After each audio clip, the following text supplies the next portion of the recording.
Hey everybody, I'm still up.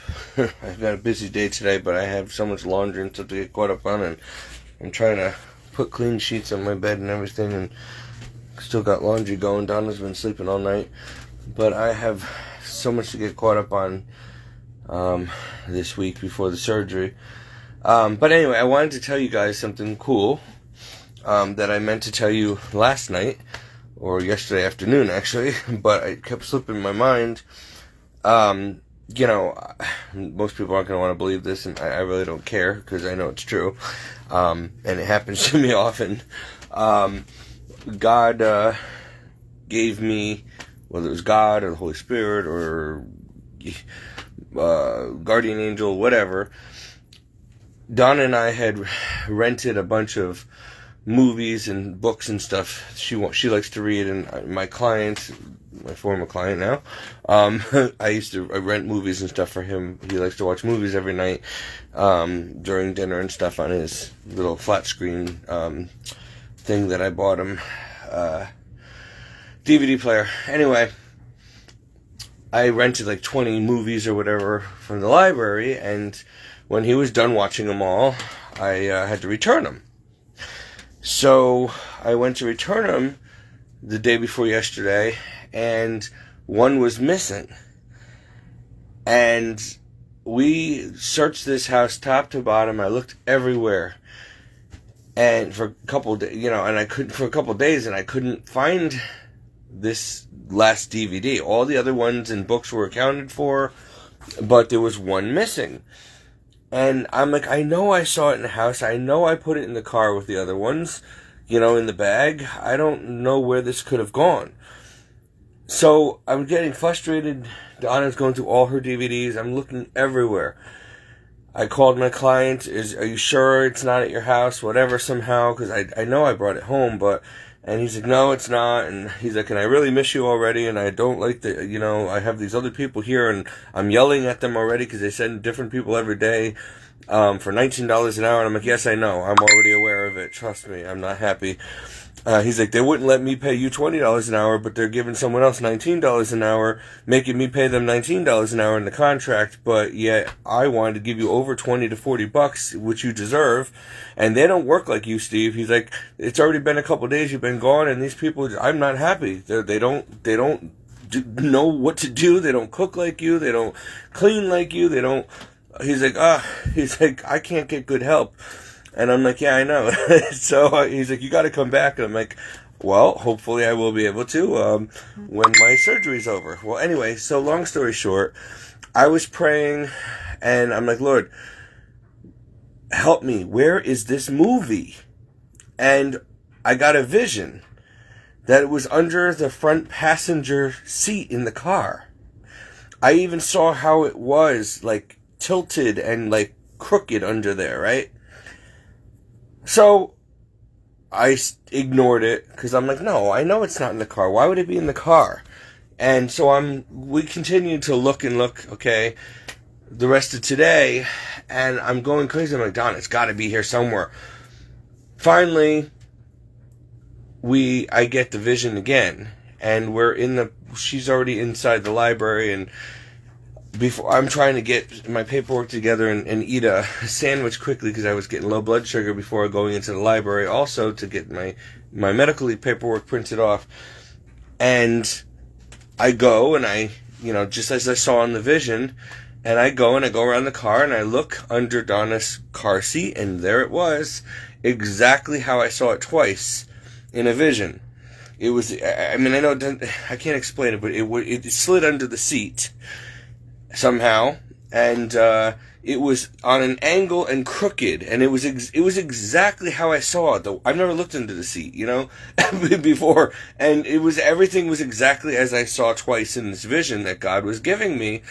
So, when God tells you something or gives you a vision or whatever, he's answering you. You don't doubt it. I could have saved myself a lot of aggravation and Don a lot of aggravation if I had just gone out to the car 2-3 days ago when I got the first vision, and believed it and looked under the stupid seat But I didn't. I'm like, nah, it's not under there. Whatever. Why would it be there? And so we're looking like, I should have just done that. I don't know why I do this, because every time God shows me something, it ends up happening exactly as I see it.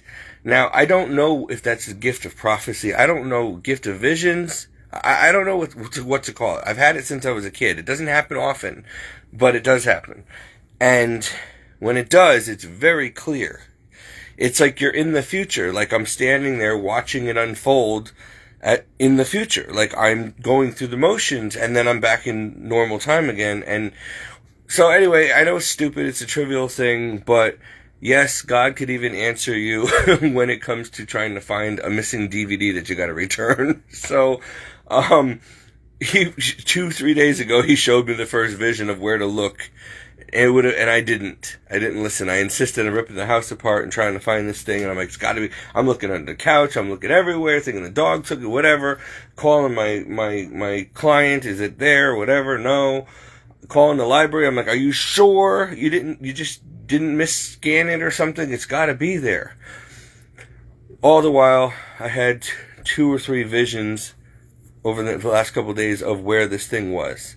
And exactly where it was and how it was positioned, wedged under the passenger seat of the car. And so I looked, and there it was. So it's almost like a waste of such a trivial matter. But, somebody once said that everything's important to God when it comes to his children. So whether it's a big deal or a small deal, everything's a big deal to God. And so he showed me, another time, I mean, there's been many times where I've told you guys where I'll see things before they happen, car accidents, or it's not all the time. It's very, very rare. Like maybe, I don't know, 5-10 years, something like that happens. Or when it's important, and I was stressing out about it because I'm so busy this week and I'm like, I don't have time for this. I just want to get this thing returned and get it off my mind so I can focus on other stuff. And so, he helped me find it. Otherwise, I never would have probably looked there. I don't even remember. I don't even know how it got under there. So I remember putting it in a bag, and it was a deep bag, and with all the other ones, and then I don't remember it spilling or anything in the car, so I really don't know how it got under the seat, but it did. And so that was it. It was missing since last week, and I found it today, finally, but I could have found it 2-3 days ago had I just gone and looked immediately when God showed me the vision of where it was. I mean, I was just being lazy and didn't want to walk out in the car, go look at it in the car, and then just kept slipping my mind. So, anyway, just thought I'd share that with you guys, because it's exciting when things like that happen. It's rare, but when you can see things or predict things or you get a glimpse of the future, I'm not psychic, but I guess you can possibly call it that, maybe, or maybe that's what the psychics have, like that kind of gift. So, I'm not a prophet. I'm not I really don't know what to call it, but I just know that it's rare, but when it happens, it is very vivid. And then I get a lot of, I've always, since I was a young kid, gotten deja vu, where you're experiencing something and it's like what's going to be said next and everything that's going to happen. Like you're sitting there and all of a sudden, you've never been to this place before in your life. And you've never met these people before in your life, but somehow you've either dreamed it or been there before, like in that same exact, maybe it's a quantum leap, I don't know, that same exact place, and it's impossible that you've ever been there before. It's not just similar, it's exact. Like, for example, I'll make an example, like, you could be in Florida for the first time on vacation, all of a sudden a black snake will go right by in front of you, and you'll be like, oh my gosh, deja vu, like, and you'll know it's coming before it comes, and then you'll see it's like, oh, there's going to be a black snake coming out, and oh, boom, there it goes, and then there's going to be a lizard on the wall, and then there's a lizard, and then, oh, a seagull's going to swoop down, and boom, there it goes, it's just like, and then it's over, and it's like, okay, so for years I'm like, okay, what does that mean? Why these weird, trivial things? It is pretty cool. I'm like, so I started figuring it out. I think that it shows me, like, I don't know if things are already predestined or pre-written, like a Matrix thing, or like God already, because God's in our future and in the past and in the present all at the same time, but we're not. We only have the present. We can't go back and we can't go forward, but we're here.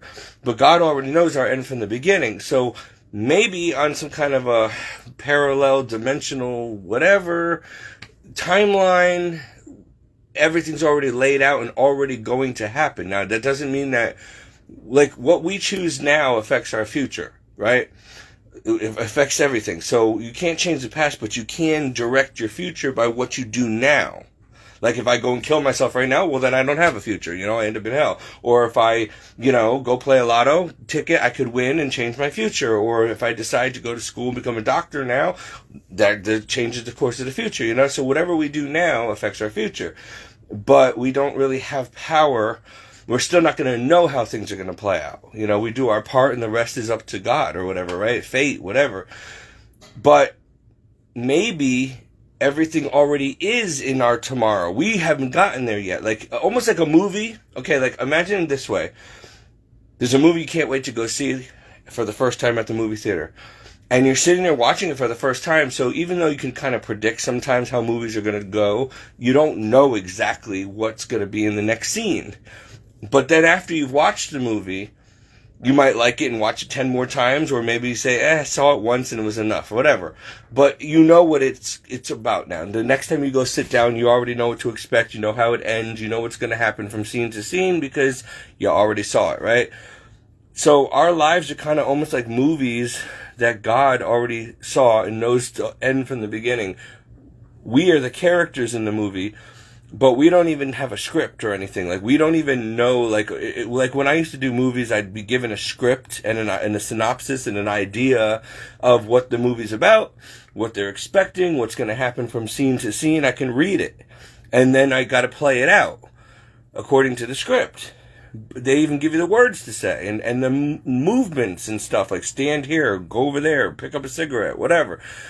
But in real life, we're like the actors in movie, like one big movie, but we don't have a script. We don't know what's going to happen or jump out at the next corner, around the next corner, I mean, we're just kind of living it real time, and it's just kind of unfolding before our very eyes. So it's all a surprise to us, but not to God. And so maybe it's not. Like, maybe those deja vu experiences are like glimpses of the future because we've already lived it in some dimension, or it's already written.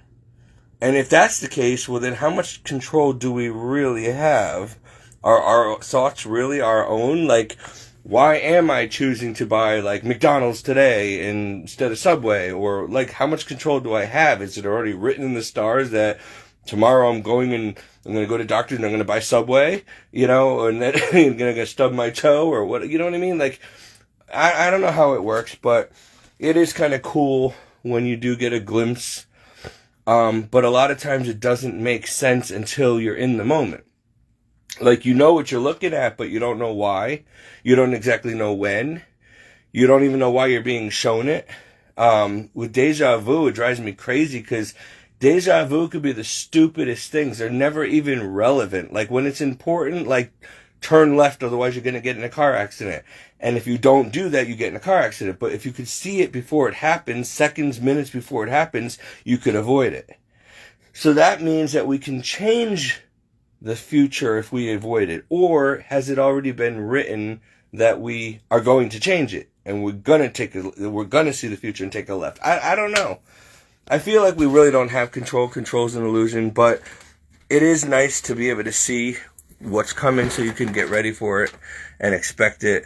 But deja vu is like trivial, stupid things. Like, I could be sitting here and all of a sudden, I don't know, my pills will fall over and it's like, okay, and I'll see it happen as it's happening. And I'm like, whoa, like, I've never had these pills before today. I just bought them. I put them here. I've never been staring at the pills with the Bible right there and everything the way it is on here because I just made this mess today. And so it's never been here before. And then so I'm seeing it all play out in real time, rolling off the desk for the first time, but as if I it already happened in the future, and I saw it in the future, but I didn't. But then there's the real visions where God will show me I'll be standing somewhere, either sometimes in a dream, but most of the time even just in real life. Like one of the most vivid ones, or second most vivid one, was when right about a week or so before my dad died. I was arguing with him about something or getting frustrated with him. I was tired and burned out, and he kept asking me to fill his water thing, but I just did it like 3 times. I kept going and giving him fresh ice water, and then I'd hand it to him, and then a second later, because I guess the cancer was getting in his brain, I didn't realize, and he'd be like, "Oh, I need water," and I'm like, "I just filled it. I just gave you some." "No, this is old." I'm like, "No, it's fresh. I give it to me. I'll go back to the kitchen again, do it again." So then I caught myself. I felt bad that I'm like, I know I'm not going to have my dad here much longer. Why am I snapping at him over stupid things? Why am I getting so irritated over something so dumb? Just, give him what he wants, he doesn't know. But it was almost like God wanted to remind me, like, listen, calm down, because he's not going to be here much longer. Because as I'm walking back in the room in a bad mood from the kitchen to the living room, and he's about 20 feet ahead of me on the couch, I'm walking towards him, and I'm like kind of grumbling, complaining, like snapping at him. Okay. And then all of a sudden I'm halfway through the living room, and I'm standing. All of a sudden I'm like, all I know is 1 second I'm looking at him and I'm walking towards him. And the next minute I'm standing at his casket. I'm in a suit. I'm in front of him. He looks great. I was amazed at how well he looked, with a smile. He had a red tie on. I saw the whole room and the whole casket.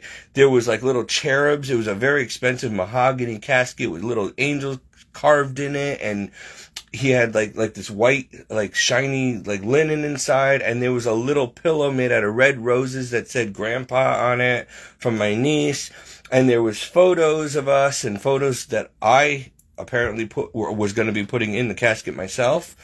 That I didn't think I would ever part with, but they were in there. Everything. I saw everything. I saw every detail.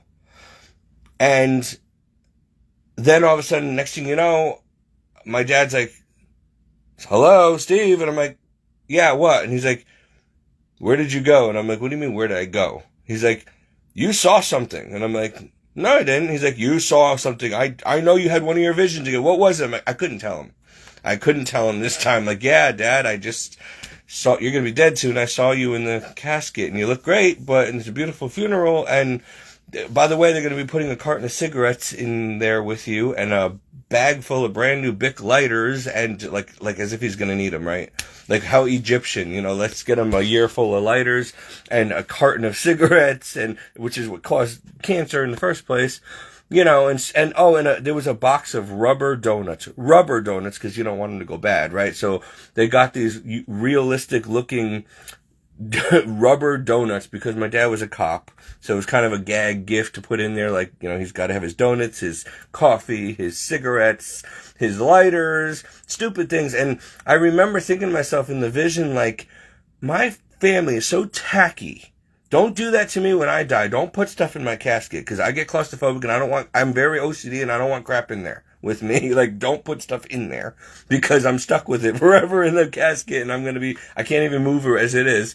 It's not like I'm going to be in there, but still, I just don't do that to me. It's tacky. And so they had all this stuff in this casket, like all over. It was tacky. And I'm like, really? Rubber donuts? Like, come on, oh, haha, real funny. But he's stuck with that, buried with rubber donuts and a carton of cigarettes and all this crap that, he probably, knowing my father, would not, he'd be embarrassed. He'd be like, "Guys, come on. Don't put that in there. That's embarrassing," But my family does stupid things. Me and my dad are very much alike, and you'd think that they would know us by now, but they always do what they want to do and not what we want to do. So anyway, I didn't tell my dad what I saw, but about a week or so later, I was the first person to run into the funeral parlor early in the morning for the wake. Because it had been a couple of days since he had died. I really missed him, and I really had a hard time losing my father. So I couldn't wait. I couldn't even sleep the night before. I don't think I slept for 3 days after he died until the wake, because I just wanted to see him. So I ran in there, and it was exactly as I saw. I remember being like, "Whoa." And it was exactly what I saw like a week and a half earlier. To the T. Amazing. And so, so God showed me that, I guess, just to prepare me for the inevitable and what was coming, and so I can be ready, I guess, and maybe treat him better and help him along, and know what needs to be done, like prayers and masses, and he had to get, his last rites, and make sure he had a confession and all this stuff. And, so that's what I did. So luckily, sometimes God gives us those signal graces or whatever. Maybe it was the Blessed Mother. Maybe, whoever did it. I guess not everybody gets these gifts. So anyway, he did it again for me tonight over a DVD. So that's all I'm trying to say. So I don't know. I mean, there's been times where, I know it's hard for people to believe, but I'm telling you, like in 2012, it was like I didn't have much money. And there was a certain thing that I think my sister wanted. She likes to do crafts and stuff, right? So I went to, what was it? It was Michael's in North Haven. It's like a craft store, and they have all kinds of stuff, right? For around Christmas time. But I always end up having to wait till like a day or two before Christmas to do my shopping, because I never have enough money, and I have to wait for my paycheck, and then I spend the whole paycheck on Christmas, right? But by then, all the stuff is like picked over. So I saw about a week earlier all these cool soap making kits and stuff like that I thought my sister would like, and there was a ton of them. So when I went back there with my paycheck that night, the shelves were empty. I mean, bare. And so, like I always do, I got a little upset, and I was looking all over, and I asked, I was like, do you guys have any more? No, those are sold out. Sorry, there's none left in the store or whatever. And I'm like, man, it's Christmas Eve, and now I have nothing. I can't get my sister what she wanted. So I prayed. Sorry, they're freezing my my video again, and I'm losing viewers when that happens. So anyway, so I prayed. I think it was to Saint Anthony, the patron of lost things, and I was standing there, and the shelf was bare. I go down the other aisle. It's also bare. Nobody else is around. Like, I could see through the shelves, like nobody else is walking around this part of the store, right? So something tells me to go back to that aisle again. And I go back to where I, was standing, where the item should be. And there's one laying right there. It wasn't there. Like, I know it wasn't there. I'm not crazy. There was no way you can miss it. And nobody had run there within 30 seconds and put it back on the shelf and then left without me seeing. So I got both things. And it was actually both of the things I wanted. There was a soap making kit and some potpourri making kit or something. And they were both there. Like, right next to each other, right in that spot where they should have been, among all these empty shelves. And that's happened to me a bunch of times where I'm like, Lord, like, please, St. Anthony, help me find these things. Like, I really need these things. I came all the way out here. Like, please do this for me. And they manifest. It's not all the time, but 9 out of 10 times, like, when I really need it. Another time was with a calendar. There's a whole long story behind it, but I went to Walmart to get a calendar I wanted. It was there the week before. I should have gotten it then. It was a $5 calendar, but I was trying to exercise self-control and, you're going to be disciplined and you're not going to waste money on stuff you don't need until the bills are paid. Then, when you get paid, you can come and get your calendar. There was a special calendar I saw that I really liked for my room. It was a tropical calendar, and I had a tropical decor in my parents' house at the time. So I go all the way back there, and I literally spent 30 minutes going through all the calendars, and it was not there. And I'm like, I knew it. It was such a unique calendar that it was going to go. They had a ton of them there, but I'm like, I know it. I told myself it's not going to be here in a week. If I wait, I should grab it now. But I'm looking and looking, and so now I'm like getting discouraged. So now I pray again, expecting it to just materialize. And I prayed, and it didn't. And I'm looking and looking, and I walk around, I come back, it's still not there. I go around again, I come back, still not there. Now I got tears in my eyes, and I'm really upset. And I'm grumbling to God. I'm like, Lord, I'm having a real bad day. I just lost my lifeguarding job. I was very sick. I come all the way out here to get this thing, drive all the way across 2 towns, and it's not here. This is not a good night. Like, I really wanted that calendar. I was trying to, put you first and discipline myself and not be worldly and materialistic. And look what happens. All of a sudden, this woman is standing in an aisle of about 10 feet in front of me, taking stuff out of boxes and stocking the shelves. And she wasn't wearing a Walmart uniform. She was odd. She stuck out. Like, she had a real bad dye job, like red hair, like from like the 1920s red hair, like Rose DeWitt-Bukater, but brighter, almost like orange. And you could tell it was fake because she's old and she dyed her hair red, but it turned orange. Like, it didn't look terrible, but it was not natural.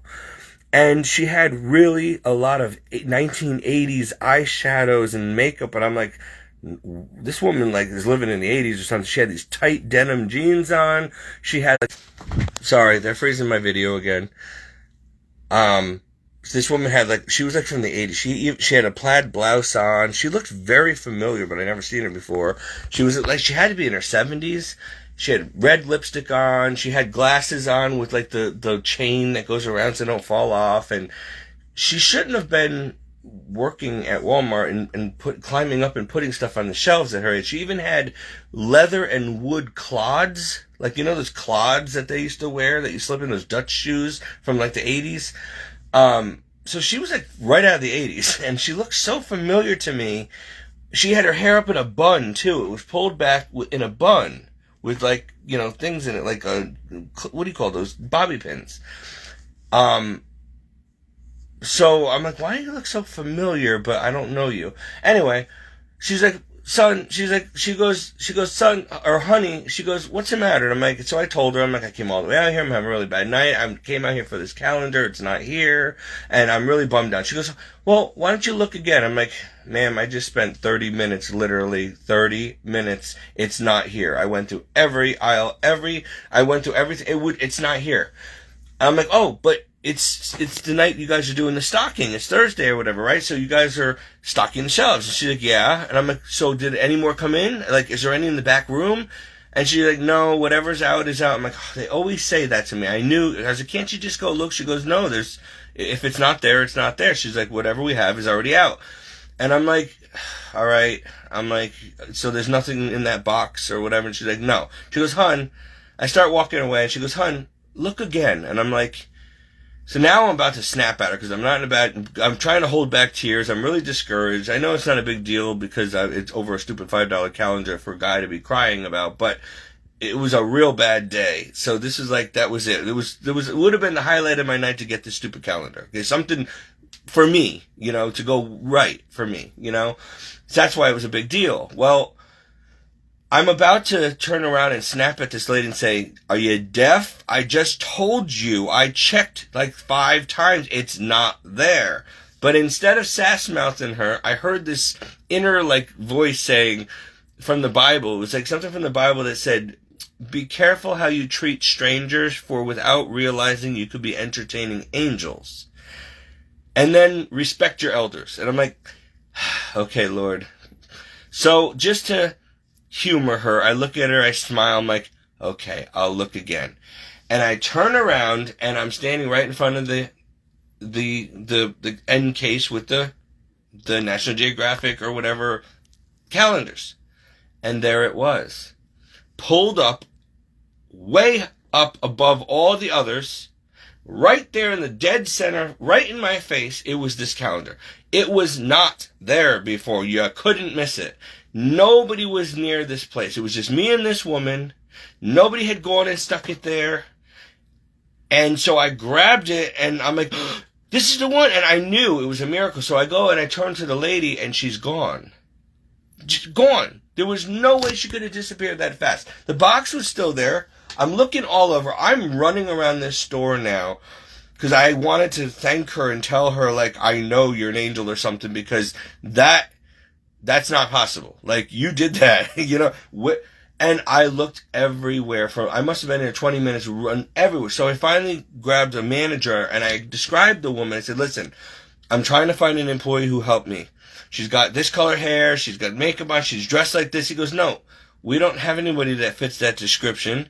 She wasn't wearing a Walmart shirt with a Walmart name tag? I'm like, no. He's like, well, all our employees wear the Walmart, you know, khakis with the blue shirt and then smiley face name tag at the time. And I'm like, no, she was dressed in normal clothing. And I described, he's like, there's nobody that works here that fits that description. In fact, nobody's that old. And I'm like, So I'm like, okay. So I go home and I tell my father what happened, and he doesn't believe me. He's like, okay, Steve, whatever. All right. So anyway, they keep freezing my video. So I run upstairs, okay, and something tells me to grab my photo album.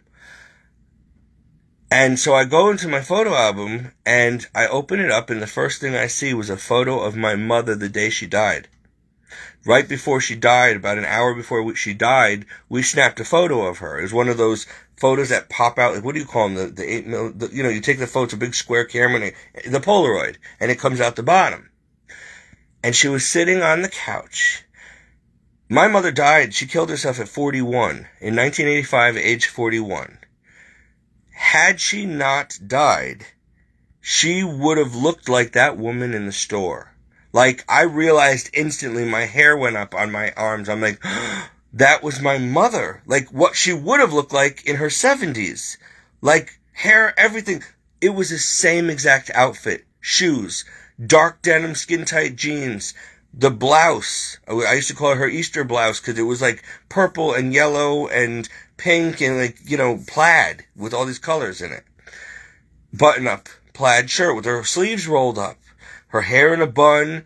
My mother's hair was around a little bit lighter than this, like more like a blondish color, but that was the makeup she wore back then. That was the glasses she had on. It was her. Or somebody trying to look like her. But I really feel like she came back from heaven or whatever. Maybe God sent her to, she wasn't an angel, but she was definitely, it was her. Like, why would an angel want to look like my mother? That doesn't make sense. They could have taken any form, but this was her. Then, all of a sudden, I start getting sick again, and I'm like really, really tired, and I wanted to just hang up the calendar, but I had no energy. I had to flop on the bed, and I hear this voice inside again saying, open up the calendar and hang it up. And I'm like, I am so drained of energy right now. I feel so sick. I can't even move. And I heard it again. Get up and open the calendar. And I'm like, I don't know who I'm talking to right now, but this is ridiculous. I don't have scissors in here. That means I had to get up and walk all the way down the hall to the bathroom and get the scissors. I wasn't happy. So I'm dragging myself up and I'm fumbling to the bathroom, and I open up the drawer and I start cutting the plastic off with the scissors in the bathroom. And as soon as I take the plastic wrap off, I notice something. There's no barcode. There's nothing on this front or back. It didn't say National Geographic. It didn't say who the photographer was, who takes the photos. They always give credit on your calendars as to, who took the photos and what's going on in the scene, and there's a barcode on the back to scan, and nothing. There was a barcode sticker on the plastic, but that was it. A Walmart sticker, but it didn't have, there was nothing. So then I go to open the calendar and a piece of cardboard falls out of the middle of the calendar. They put a piece in there so it doesn't bend or get, scratched, bent, whatever. Blank piece of cardboard. So I go to pick it up, and then I turn the cardboard over. I still have it somewhere in here somewhere. Actually, I think I have it in here. Well, I'll show it to you in a minute.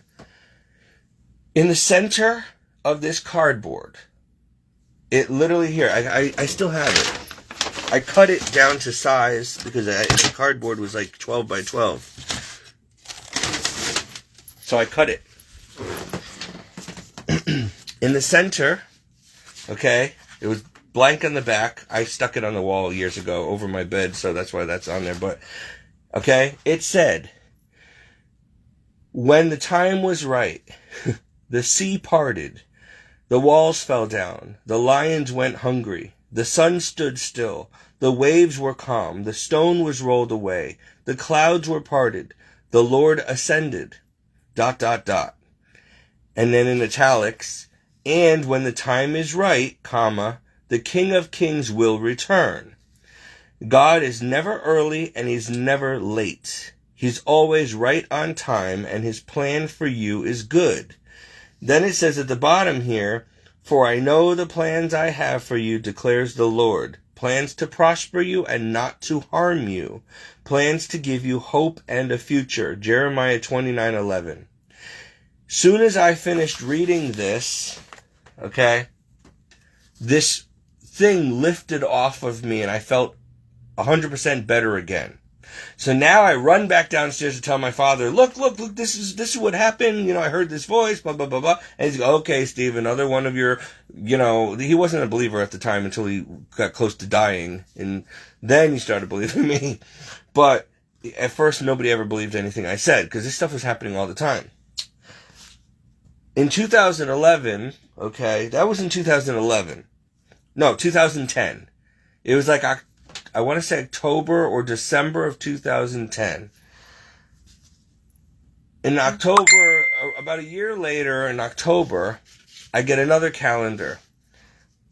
But I'm like, Lord, do it again. Like, is there anything that you need me? I bought this calendar. It was a normal calendar. This time, the calendar had, like, it said, like, whoever made the calendar, the company, it gave credit to the, the author, to the photographer. There was an actual barcode on it, all that stuff. But the other one, and I don't know where it is, I gotta find it somewhere. I hope I still have it. It didn't have any of that. It was almost like God made it just for me. And that's why it didn't have anything on it. It was all the photos I wanted. It had everything on it, like the dates and this and that. But it didn't have any normal print on it that said who took the photo, nothing, who made the calendar. So that was a weird thing. And then I seem to have misplaced it. I keep everything and it's gone. But I kept this thing, the cardboard. So I have the proof. The next year I got another calendar, another tropical one. But this time it was like National Geographic or whatever. It was a normal calendar. But again, a piece of cardboard falls out. Now here's the amazing thing about this. Right before I'm opening this new calendar, I had, I don't remember what it was, I was trying to minister to somebody, some young kids, and they were being punks and just not listening to me or taking me seriously about the Lord, and I was mad. I was really mad. I just wanted to give up, and I'm like, Lord, so I'm grumbling and complaining in my room. I'm like, why am I born in this generation? Like, if you would just let me be here 100 years earlier, it would have been so much easier to preach to people. Because, like, back then, people were, like, Christian. Like, they feared God. They dressed modest. They wore corsets. They didn't, they had chaperones when they walked down the street. They didn't even show their ankles. Like, it was such a different era. They would have listened to me and appreciated. Sorry, they're freezing my video again. Anyway, so I'm like, Lord, it's so hard to minister to this generation. Like, you should have had me born 100 or 200 years earlier. Because nobody wants to hear this year. It's like talking to a brick wall. So all of a sudden, I get this feeling like God's like angry at me for like sass mouthing him. And I'm opening this calendar and I pulled this thing out with an attitude and I turn it over and I'm telling you can't make this stuff up. And it says this. As I'm finishing my conversation with God, I'm like, Lord, I'm sorry to give you an attitude. I'm pulling the stupid calendar apart. And I pull this thing out of the calendar. And I look and I'm like, oh my gosh. It says, just think, you're here not by chance, but by God's choosing. I'm trying not to cry now because this is like so amazing. And if I didn't have this to prove it, nobody'd believe me.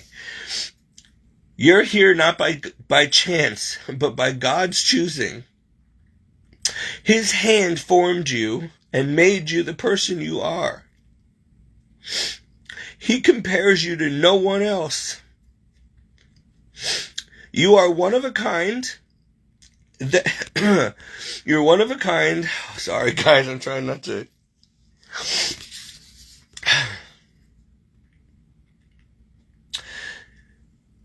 You are one of a kind and you lack nothing that His grace cannot give you. He has I don't know why I keep getting teared up. Oh, I wish I could stop crying all the time. I'm such a sap.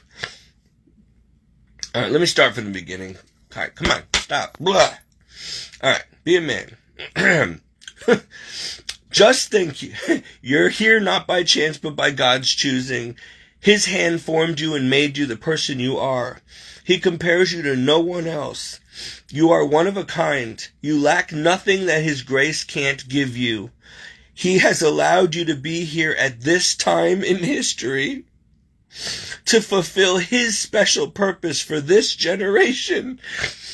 Like, wow. Like, I'm having this argument with God in my room, and He puts me in my place with this.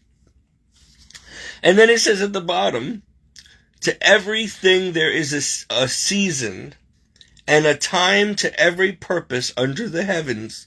Ecclesiastes 3:1. All right. Can't make this stuff up. So I cut this thing down to shape because it was a big piece of cardboard. And here it is. So I save these things because people always think I make stuff up. I don't. I have a box here. I've got a bunch of stuff. I save all these what I call relics and supernatural things that come into my life. They all have a story attached to them.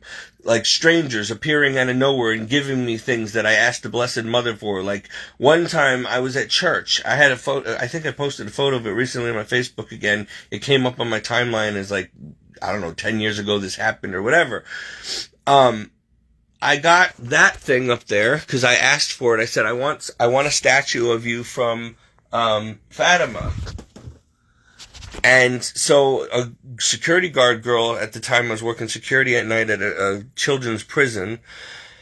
And she says, you know, I was trying to teach her the rosary and this, and she had a foul mouth, you know, worldly woman, but I got her to start believing in God because she's like, why are you always praying the rosary? Why are you always reading the Bible? Blah, blah, blah. So I would stay there her entire shift after I was already there, working a double, you know, till midnight. And then, but I had a chance to evangelize and she just couldn't get enough of it. So I would sit there until the sun came up and go home at 7:00 with her. And I would teach her the rosary. We'd read the Bible together. I would tell her all these stories and why I am the way I am. So she became a church-going believer too. Sass mouth and foul language, you know, mouth like a trucker security guard, you know, and now she goes to church and she's changed. Her name was Teresa something.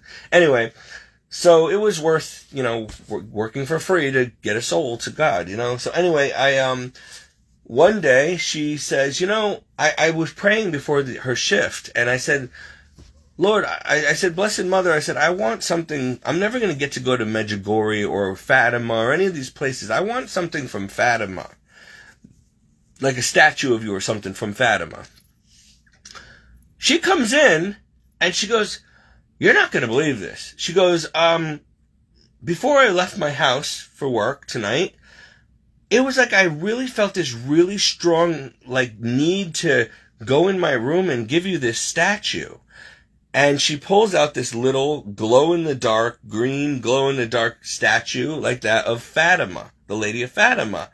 And she goes, here, she goes, I have like 20 different statues from Fatima. My parents are Catholic fanatics like you, and they go on pilgrimage, because we're Portuguese, every year to Fatima.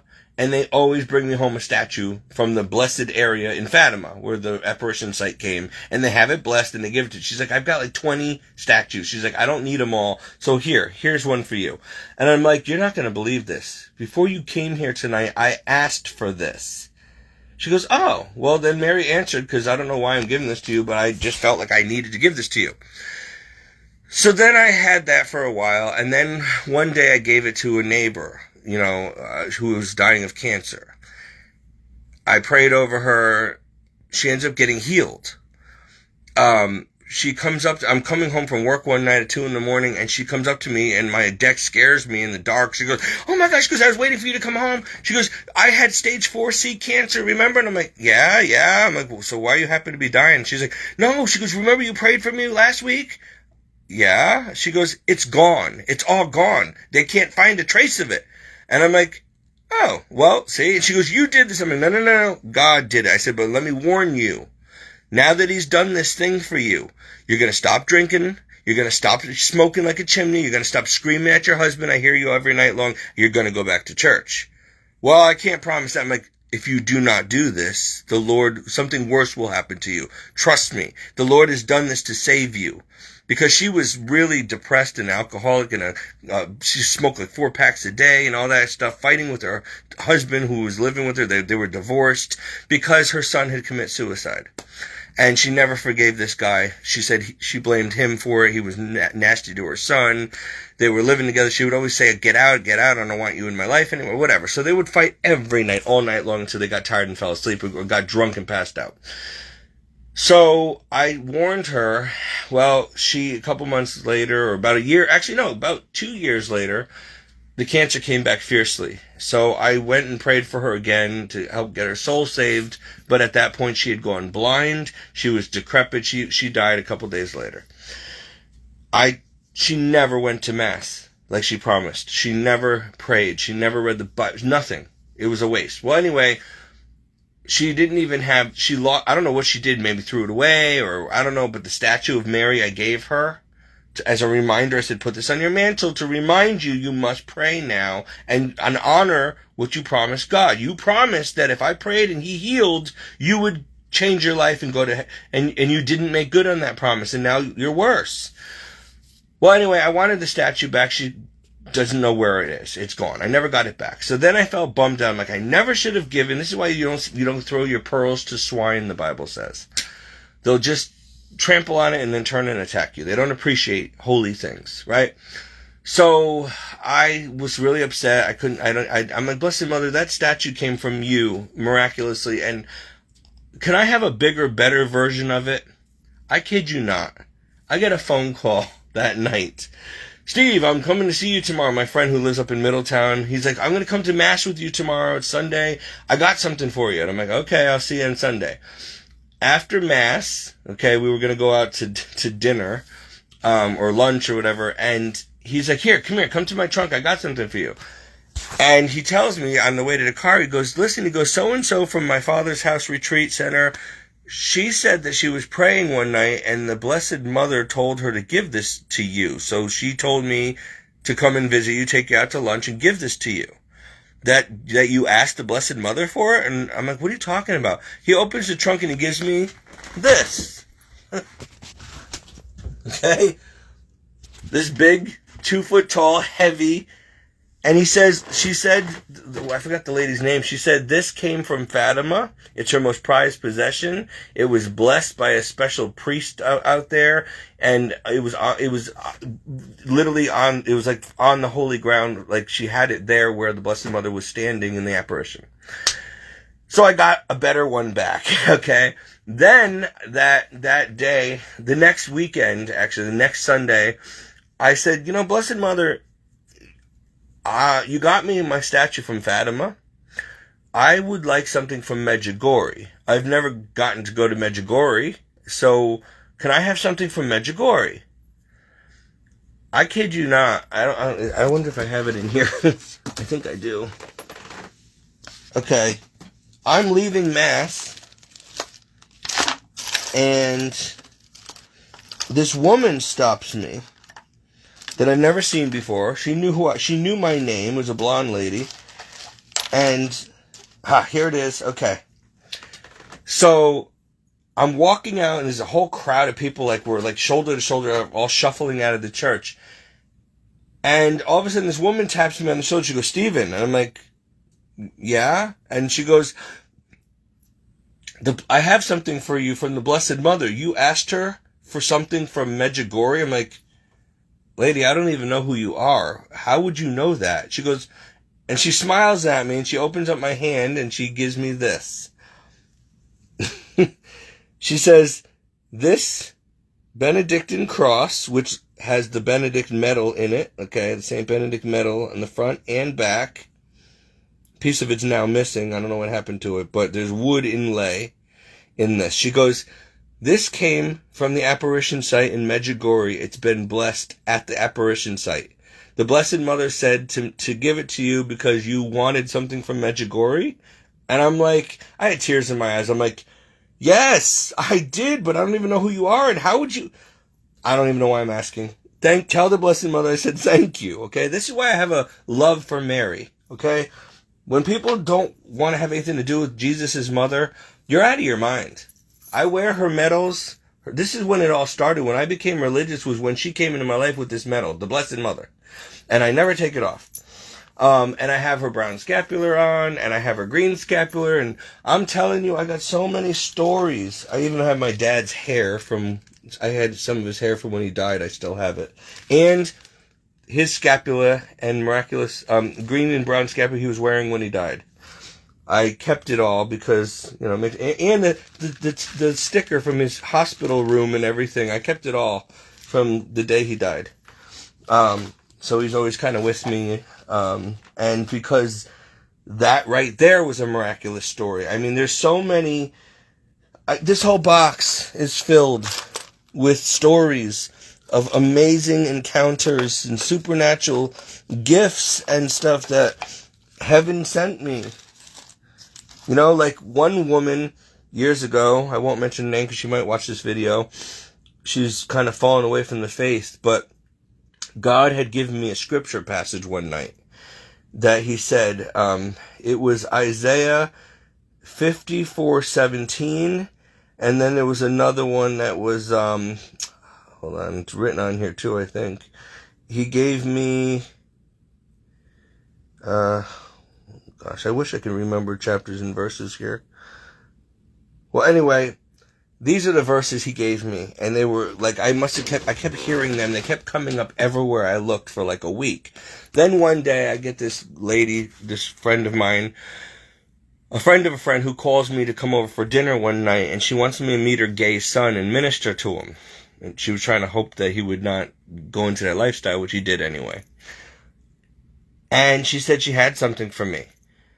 Well, apparently she had been watching my ministry on Facebook for a while, and so she went and bought she ordered this ring, which doesn't fit me anymore, but I love it. And it's got this chain in it, and it spins, but it's got those exact, she surprised me with it. She goes, here, I don't know what size you are, but I think this is going to be your size. She's like, but I ordered you something online. I really feel you need to have this.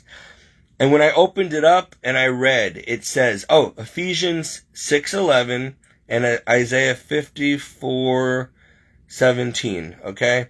So, Ephesians 6:11, these were the two verses that God kept giving me all week. This girl could not have known this.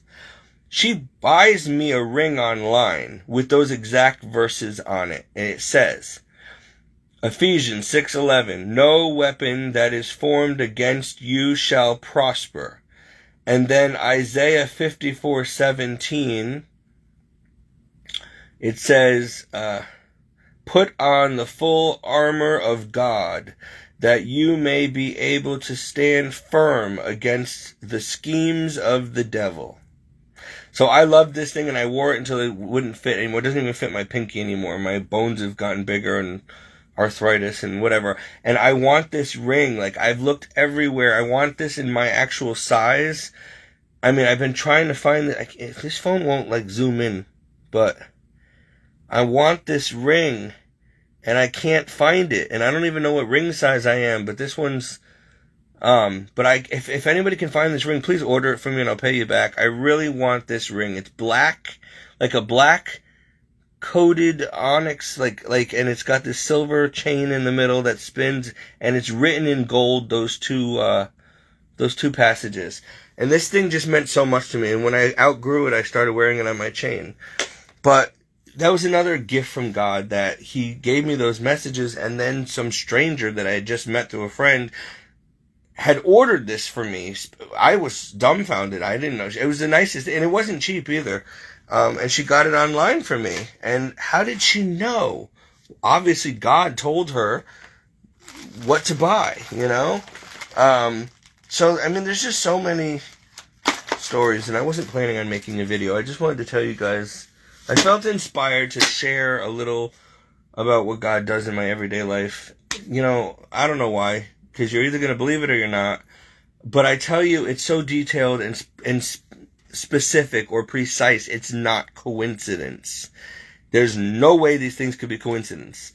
People don't just envision things and see things happen before they happen. That's not normal. You don't get strangers showing up after you pray in the pew in your mind. I don't pray out loud. When I ask God for something, I'll pray in my heart in silence. before the tabernacle or in my bedroom, and then somebody will show up and say, you asked God for this, here it is. It's like, oh, wow, like, that was quick. Like, you can't make this stuff up. And, so I don't know. God has no favorites. I'm not special. But I do know he's a rewarder of your faith. And if you have real faith, the sky's the limit. Like, he can do anything he wants. But you also have to understand that, you gotta do things what he wants. It's not about you. You gotta die to yourself. Like, yeah, he can make anything happen. He can give me a Lamborghini. He can give me a house in St. Croix that I want. Like a truck that I want. Whatever. He could heal me if he wanted. But we have to understand not our will be done, but his. That's part of the deal. Like when you really give your life to Christ, you're like, listen, I don't belong to myself anymore. I belong to you. I'm your slave. You're the master. I'm okay with it. If I never get to go to Disney again, okay. If I never get to go on vacation again, I guess that's okay. If I have to remain single the rest of my life, then I guess that's okay. I want to be a priest, but if you change your mind or that's not your will, then that's okay. Personally, Lord, I don't know why you don't have me as a priest, because I think I'd be a really awesome priest. But I don't know. You got your reasons, and the last time I got kidnapped and almost satanically sacrificed, so yeah, I'm not exactly happy with Rome right now. But I'm still a Roman Catholic, The devil wants me to leave Roman Catholicism because he knows I got a big mouth and I expose what he's doing in there. There's a lot of us who do this, and he would love to see us just lose our faith or turn against the Catholic Church because all the evil and corruption going on. But you don't throw the baby out with the dirty bathwater, okay? Like, it's not the baby's fault. Like, you get rid of the water, you keep the baby.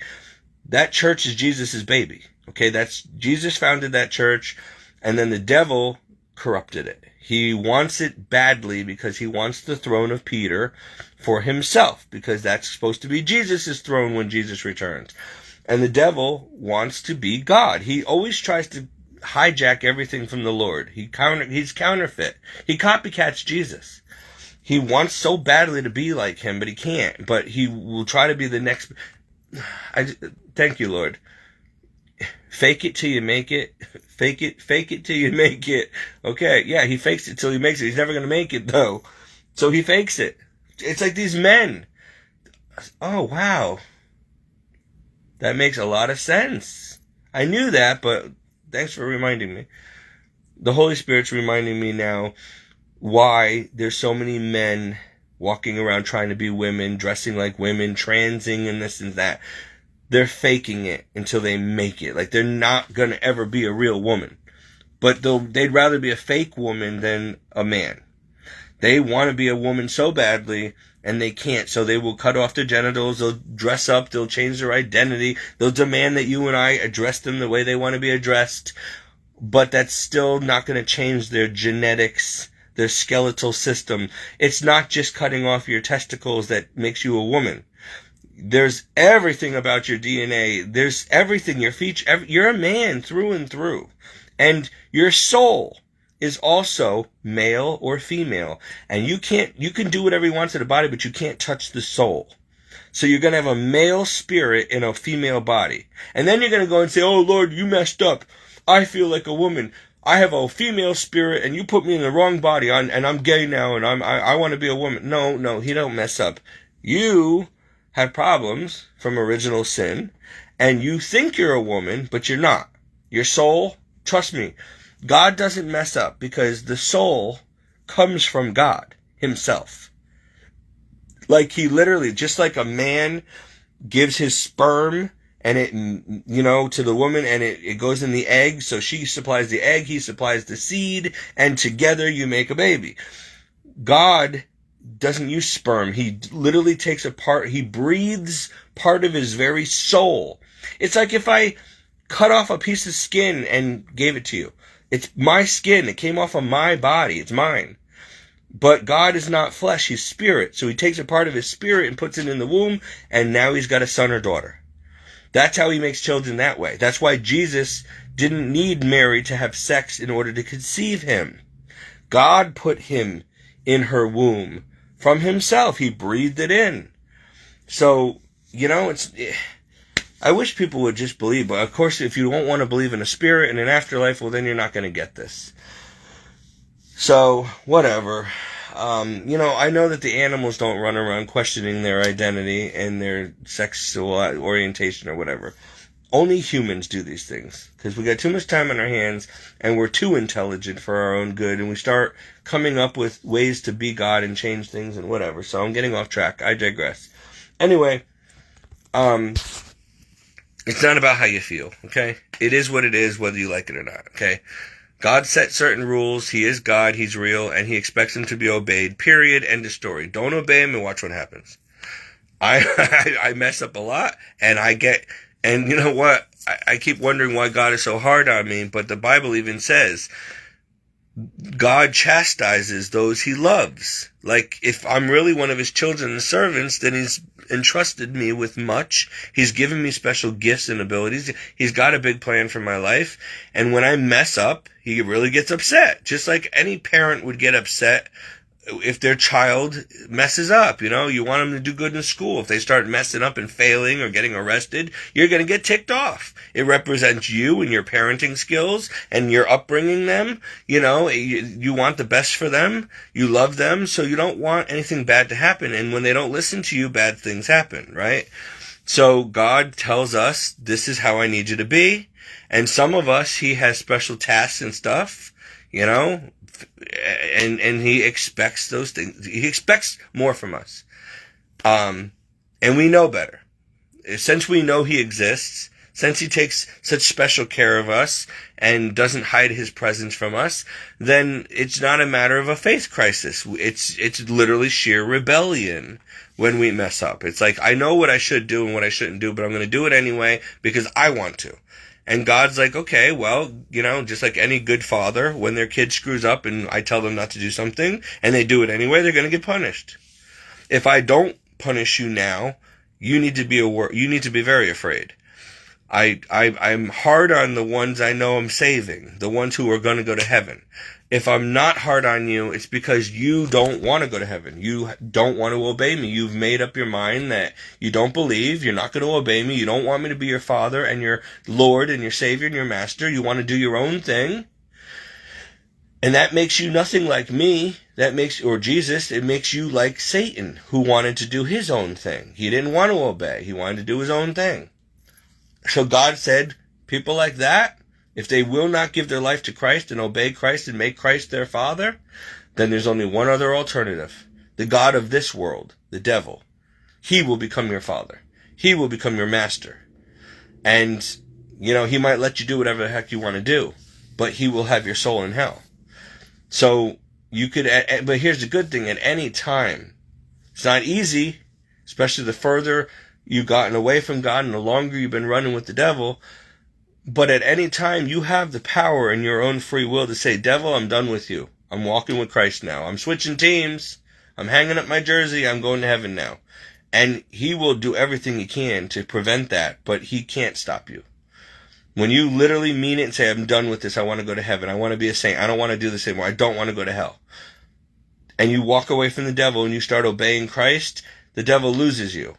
But again, he's not going to let you go. When he was this close to bringing you to hell, he's not going to just let you go. After 20, 30, 40 years doing things his way, you know too much.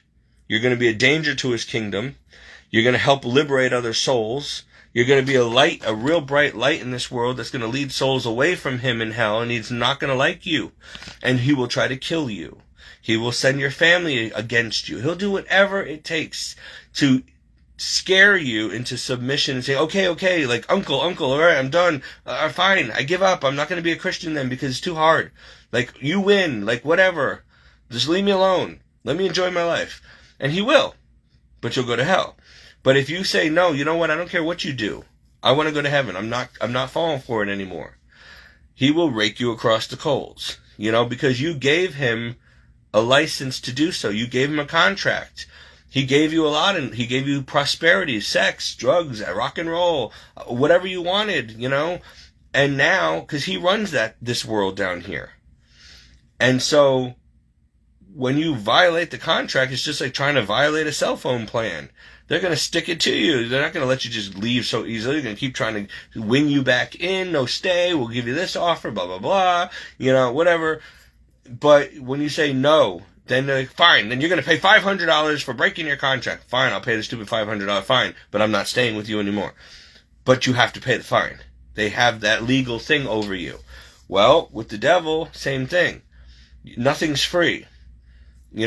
And so you try to go to Christ, he's going to start throwing bills your way. Like, okay, well, remember that house you got? I want it back, or you're going to pay this amount of money. He'll drag you to jail. But then Jesus is like, listen, you got to go through it. I mean, this is your cross now. You did this. Now you got to pay the piper, You made your bed, now you got to sleep in it. Now you're going to be saved if you continue walking with me, but you're going to suffer now because you did this. So, or you can look at it in a positive way as, okay, you got to go through surgery now. So we got to go and re-break you and cut you open, and it's going to be a long process and a healing process. You got to be de-worldized, de-devilized, and become sanctified. And it's a long, painful process. We call it the road of the cross. You got to die to yourself, the flesh, the world, the devil, your ambitions, your goals, your dreams. You no longer are you. You belong to Christ. You don't have a say in anything anymore. He has say in everything. You have to run everything by him now. You become a child again with a new father who's very strict. Daddy, can I have the ice cream? No. Okay. Daddy, can I have the car? No. Daddy, can I go hang out with this person? No. Well, you're no fun. Nope. I'm trying to keep you holy. You're with me now. And under this roof, in this kingdom, we got rules. Now, if you don't like it, go back to the devil's kingdom. You can do whatever you want. But you will burn in hell. Because that's his goal for you. To kill you in hell. But if you want to be saved, you got to be detached from him and all those things, and it's a painful breaking process. It's like braces on your teeth, resetting them. It's painful for a while. Breaking bones and surgery. In order to fix yourself, you got to go through the suffering. You got to die in order to raise up and live your eternal life with Christ. It's not pleasant, people. I've been doing it for over 20-something years now. It don't get any easier. You would think it would get easier. But it doesn't. In fact, the more the devil realizes he's running out of time down here, the more people like me are getting more powerful, more wise, the more damage we do, the more he attacks. I'll tell you what he did tonight. All of a sudden, for whatever reason, my eldest sister decides she's going to... Now, they all had me blocked on Facebook. They hate my guts, whatever. All of a sudden, I'm making a video in the car earlier tonight about, the medical leave and my boss and what they're doing to me and blah, blah, blah. And I see a bunch of angry faces floating up on my screen. I'm like, who's doing that? Like, I don't have anybody who watches me that are going to be upset with what I'm saying. Like, that's weird. Normally it's hearts or... smiley faces or likes or sad face, but not anger faces at what I'm saying. What am I saying that's angering someone? So, at the end of the video, I go back and I look, and I see my sister and she's got a profile picture of herself and her daughter, my niece. Two people who hate my guts. Well, they all do, but these two, especially. Why is she suddenly watching my Facebook videos and putting angry faces under it? So I'm like, get a life. Really. Like, you want nothing to do with me. Why are you come looking for me and making trouble on my Facebook page? Why? What? After 5, 6, 7 years I don't talk to you, all of a sudden you're on my Facebook page stalking and leaving and trying to mess up my ministry. Like, mind your business. Like, and I was just telling the Lord how I'm done with them. Like, I'm getting to the point where I'm healed enough where I don't want them back. Like, I'm strong enough. It's been so long now that, I will always love them, pray for them, miss them, want them saved, but I know how they are, and they're not going to change unless they become Christian. So leopards don't change their spots, and they've hurt me so terribly for so many years. They've done so many things to me, my family. They were my worst enemies and the closest enemies. Living under the same roof. The things they did, nobody would even believe. When I called them for help, okay, now, mind you, they work for the police, the FBI, the military. When I was in Texas, kidnapped, and I called them for help, told them what was going on, and I needed them to send help, they said, don't talk to us ever again. You did it to yourself. You shouldn't have gone there, and hung up in my face. So I had to call 911. Can you imagine? You're in someone's house, you're kidnapped, held against your will, there's dead bodies in there, they're gonna fillet you alive in some satanic ritual, and you call for help, and your family says, oh well, die, and hangs up in your face. I didn't even have time to be hurt at that moment. I was pissed. And I'm like, okay, you know what? Last straw. That is it. Like, I know that, I know they said go kill yourself. I know they said go die under a bridge. I know they said that if I was homeless on the street, they would never help me. You know, I know they said they wouldn't give me a dime even if I was starving. But I didn't actually really want to believe that they meant it. They meant it. They meant it. They've proven that so many times.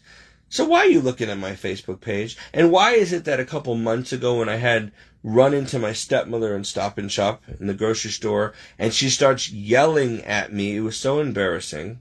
I was being nice. I gave her a hug. I tried to just, it'd been like 4 or 5 years since I talked to her. I just wanted to just bury the hatchet and just say, hey, how you doing? Whatever. And that was it. She had to go right back. It's almost like 5 years of, I've been waiting to talk to you for 5 years. And she's yelling at me and falsely accusing me in the vegetable section. And everybody's watching this, telling me I'm a bum, I don't work, I don't have a job. Meanwhile, I'm wearing my medical scrubs and I'm there to get lunch for me and my client because I was about to work an 8-hour shift. Okay, like, doesn't know what the hell she's talking about and wants to just make everybody think I'm a loser who doesn't work, who's a bum. No, I'm not living the life they want me to live, and I'm not working where they want me to work, so therefore I'm a loser, a bum, nothing I do is good enough, I have a garbage job, I'll never amount to anything, blah, blah, blah. And, it was just like hell's fury, and I'm like, okay. So I literally stopped her in the middle, and everybody's looking at me, and I'm like, Debbie? So nice running into you again as usual. You'll never change. I won't let this happen again. And I walked away. And that was it. And so then she called me and she goes, you want to know why I'm angry at you? Blah, blah, blah. And she went off. And again, I don't know where she got this from, but she said that I had said something on Facebook, which I didn't say. She got it all screwed up. I said it, but I did not say it publicly on Facebook.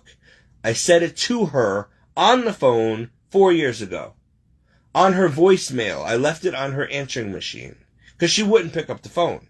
She screens my calls and won't answer. But she'll listen to the messages and keep hitting the button. I'll keep hearing beep, beep while I'm trying to leave a message. Then she'll say she never got the messages. Okay. But I know she's deleting them as I'm talking. She picks up and hangs up. So you can hear them pick up and click. And then it beep. And I got to keep calling back. And I'm like, I'm trying to finish leaving you a message since you're too immature to answer the damn phone. So, she don't pay attention. So she got it all screwed up in her mind. And so she said, I saw your Facebook. You don't even have a smartphone or Facebook. So how did you see my Facebook video? And I didn't say that on Facebook. I would know. I know what I say. I said it on your answering machine, so you got it mistaken, but whatever. So she was mad about something that didn't even make any sense, because it didn't even happen in reality. She thought that I had said, I'm not going to repeat it now, personal family business, but she thought I had said it publicly on a Facebook video for the world to see. But that's not at all what I did. I actually said that to her on her landline, on her answering machine, while she kept picking up and hanging up, and I was mad at her. So she got it diluted somehow, and so the past 4 years she's been stewing on something that never really happened in reality. Yeah, I said something, but it wasn't public. But in her mind, it might as well have been, and she thought I did. She must be delusional, because she actually, she is getting up there in years, but she actually, and I know I didn't do this. I know I never said this on a video. I wouldn't say this on a video. I mean, I tell you guys everything, but when it comes to really, really, really personal details, there's some things I just don't say. It's not necessary, especially about my own stepmother. So I didn't say this publicly, but I do know the day and the hour that I had said it on the answering machine. I remember it like it was yesterday. I remember the scrubs I was wearing. It was springtime. It was a beautiful sunny day. It was around 5:00 p.m. I had just gotten to work at Mr. P's house. I was wearing my gray scrubs. I was pissed off at her. I was calling her, and she kept hanging up on me. So I was trying to leave a message on her answering machine so she would at least hear me out in his driveway, walking back and forth. And I remember the neighbors, like, asking me if I was okay, because I was yelling. So I remember it all. And I have a very good memory. And so she got it all screwed up. So she got it screwed up in her head, and for 4 years, or 3 years, she's been stewing on something that didn't exactly happen that way. In other words, she was angry at me for the wrong reason, for something that never really happened. How stupid can you be? And I said, well, that's your fault for not talking to me for 4 or 5 years at a time. Like, you could easily call me or show up at the house, or you could bury the hatchet. You could, you're the one that's keeping the lines of communication closed, which is why there's a lot of miscommunication going on. And then my sisters will spy on my Facebook page every once in a while and then block me. Probably because one of my cousins or a mutual friend or whatever will say, oh, Steve's doing this or Steve's doing that, and they keep tabs on me. But not because they care, but because they want to try to step ahead of me so that they're not... It's like I feel like I'm in the damn royal family. Like, I feel like I'm a male version of Princess Diana, literally. She always was doing stuff that pissed off the queen, and so they always had to keep tabs on her, not because they cared, but because, oh gosh, we got to do more damage control. What's she going to say now? What's she going to reveal to the public now? Oh, what trouble is she going to get herself into now? That's what it is like. It's all about them saving their family name and their job and their face. And they hate that I'm a very hated, outspoken Christian minister out here, evangelist, because they hate Trump, and I'm a Trump supporter. They're not conservative. They're very liberal and democratic. I'm very conservative Republican. They're not believers. I'm a devout Catholic. We are night and day. So they got this cuckoo family member out there that they're embarrassed by, out there being... Now, first they hated me when I was acting and modeling and on TV all the time, and they were so jealous and angry. Why can't you just get a normal job? Why do you have to bring so much attention? Everywhere I go, I got to go to work. Oh, I saw your brother on TV again. Oh, I saw your son on TV again. Instead of being proud, like most parents would be, oh no, why can't you just get a normal 9 to 5? Why do you have to be famous? Why do you have to do all these things and bring the attention to the family? Because it's not about you. That's why. It's about me. It's what I want to do. So, oh well. But they got their way anyway, because I left the biz anyway. Now I'm an outspoken Catholic evangelist. Oh, that's even more embarrassing, talking about Jesus all the time. Your son's a Bible-banging, Jesus-freak Trump supporter. Well, my sister, not that everybody needs to know this, but one of my sisters works for Biden. Like, literally, for Air Force, Marine One. If you don't know what that is, then you don't know what it is. If you know, then you know. That's it. That's all I'm going to say. She would crucify me for even saying that much publicly. Yankee white clearance, too. Ooh, she's really going to kill me. I don't care.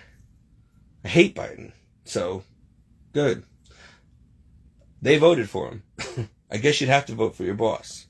But anyway, so you see why my family does not like me for so many reasons, and they never did.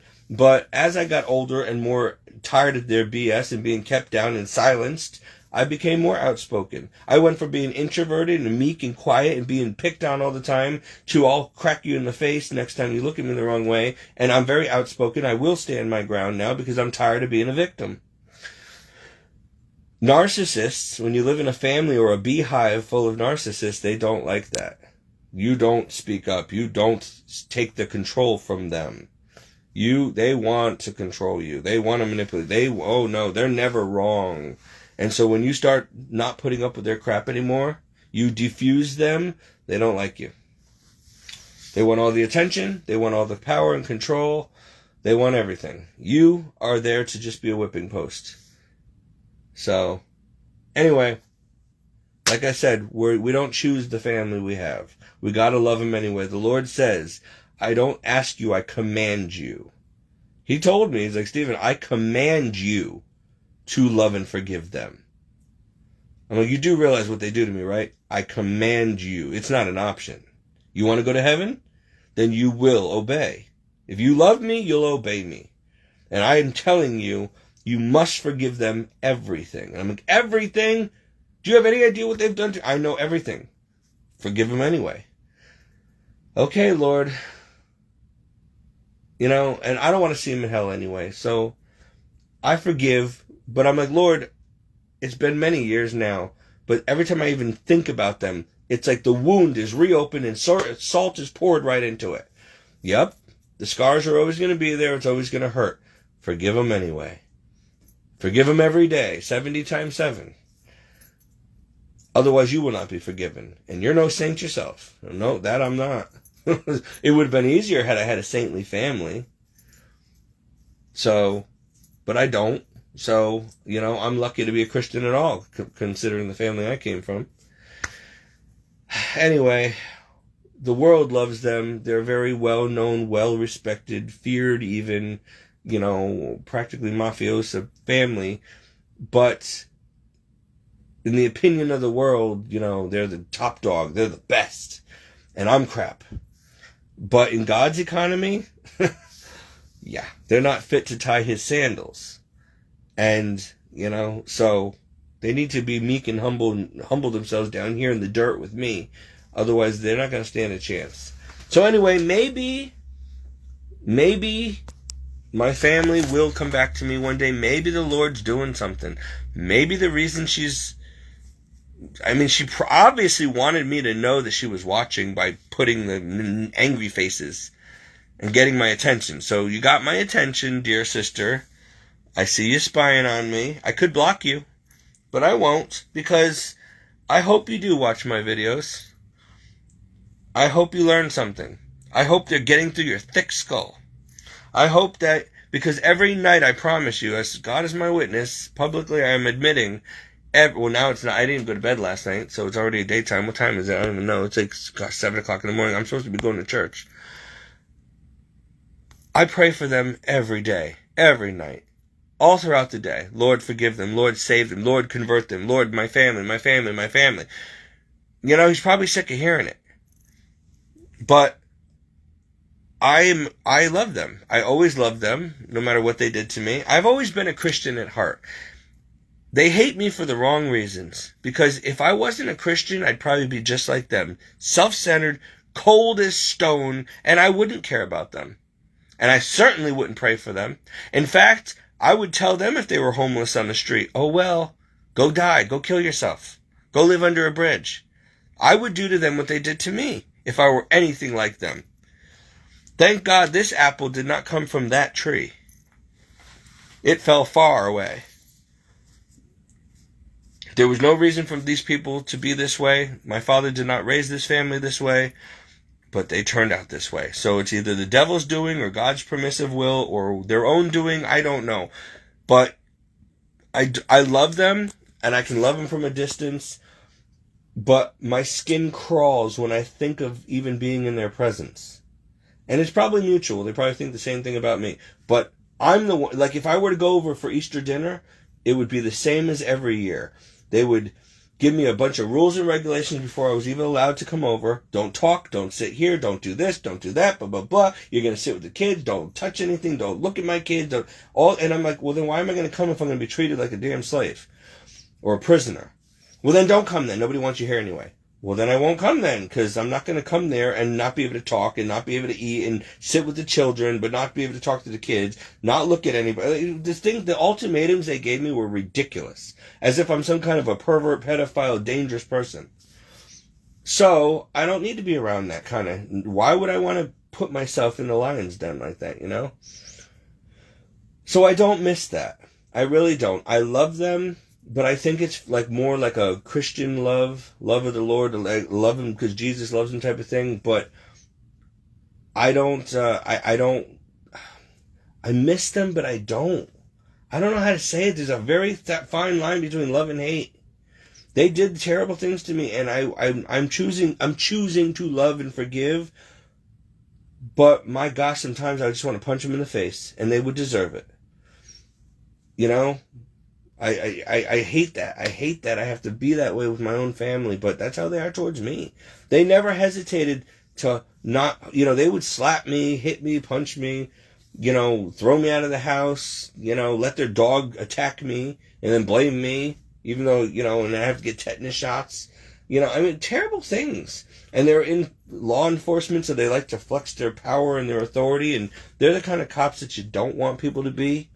People like that shouldn't be in positions of police and stuff because it goes to their head and they abuse their power. But whatever. I don't have to deal with them. God separated me. They did me a favor. They really did me a favor. It hurt really bad. It almost cost me my life and everything. But you know what? I'm still here 5 years later, and actually more than 5 years, because they did this to me in 2015. They cut me out of the family and the will and everything. So I'm still surviving by God's grace. I don't need them. And I got to tell you, I'm only stressed out when I think about them or them coming back into my life. I get anxiety and panic attacks and PTSD. Literally. If I'm not thinking about them or worrying about them, and the reason I worry so much is because I don't want them going to hell when they die. So I'm worried that they're going to die, and so I got to pray for them really hard every day so that they don't die in a car accident or some stupid thing and end up in hell. So I'm always either worried about them or I'm like, they make my skin crawl at the thought of them coming into... I don't want them like knocking on this door over here one day and showing up here. And then, getting involved in my life again. They like to come barging in and start telling Donna to kick me out and, telling her, putting things in her head and trying to run my life and asking questions that are none of their business. Like, how much money do you make? Where do you work? How many hours do you work? Where'd you get your car? Are you dating anybody? Stuff like that. It's like, whoa, none of your damn business. I'm a 44-year-old man. Second of all, you don't let me know anything about your life, so why should I have to reveal anything to you? Third of all, you're not even in my life. You haven't been in my life since 2015, and even before then. So what makes you think that you can just run into me at a grocery store or show up at the trailer whenever you feel like it and go right back to like treating me like I'm 5 years old again? Get out in the next, and I'm afraid. That's what bothers me. I'm actually afraid that I'm at a point that I'm going to say something I'm going to regret. Like my worst fear after Jeannie died the way she died and I didn't get to say goodbye, and after my mother killed herself and I didn't get to say goodbye or even go to her funeral, and then when my grandmother died, when I was out of the room, I was there, and then I stepped out of the room to smoke a cigarette. Back then I was 19, and she died when I was out of the room.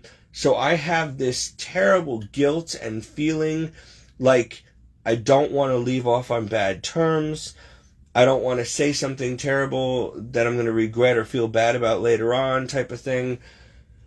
I don't like that. I want to make peace. And so I'm afraid that if they come around again and they start mouthing off or treating me the way they always treat me, I'm a grown man. I'm not going to put up with it anymore, and I'm going to tell them what they need to hear and where to go. And they will leave because I'll force them to, even by force if I have to.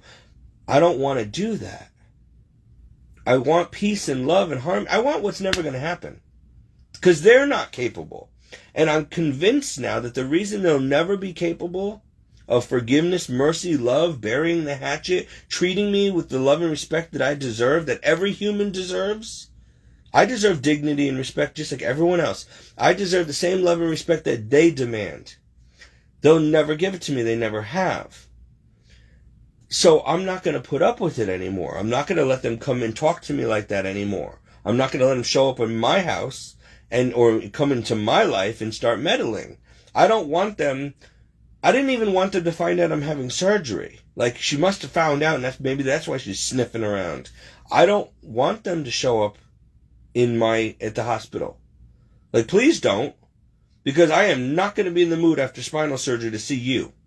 I'm going to be in pain. I'm not going to be, I'm not going to be in a mood I want to relax. I don't want to, the last thing I want to see is a bunch of demons coming into the room.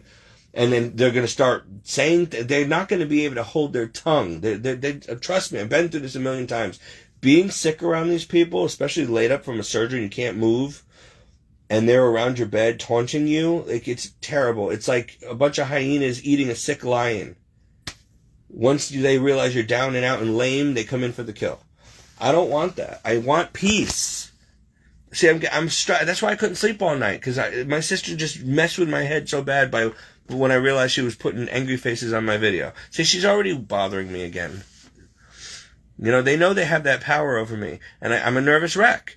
And I don't have any reason to be. They have no control or power over me, and they have no rights to me. They have no business in my life or anything, because they're not even part of my life. You can't tell someone to stay out of your business, out of your life, forbid me from even driving by the house, or else they'll call the police on me for stalking when it's a public road.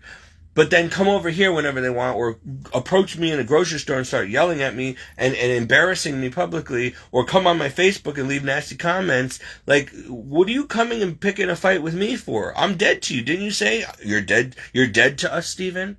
You're dead to us? Like, go kill yourself? We don't want you, we don't ever want to see you again. But then you come and bring the beef to me? Like, come on. So I'm kind of hoping that the Lord is going to pull like a Joseph from the Bible, where his family betrayed him and sold him into slavery and tried to kill him and hated him, and he went through hell for many years because of what his family did to him. His father loved him dearly, and the rest of the family hated him because of his father's love. They were jealous. And because God favored him and gave him special abilities and visions and dreams, and they were jealous. And so God ended up, after a long bout of suffering and imprisonment and servitude and slavery, he ended up exalting Joseph to be viceroy, second in command of all of Egypt. Then when the famine came, he was mega rich and powerful, and guess who came groveling to his feet for help? The same family who literally left him for dead and wanted him dead, plotted his death and sold him into slavery that he would die in prison. Then all of a sudden they needed him. Now he could have put them to death right then and there and said, to the gallows with all of you, off with your head. And he would have been right to do so. But like me, he was a sap, and he forgave them, and he loved them, and he said, I missed you all, and I forgive everything you did to me, and they were surprised, because they really dealt him dirty. And he was able to just let it go, and he had the power to destroy them. And yet, or at least send them out to starve to death like they did to him. But no.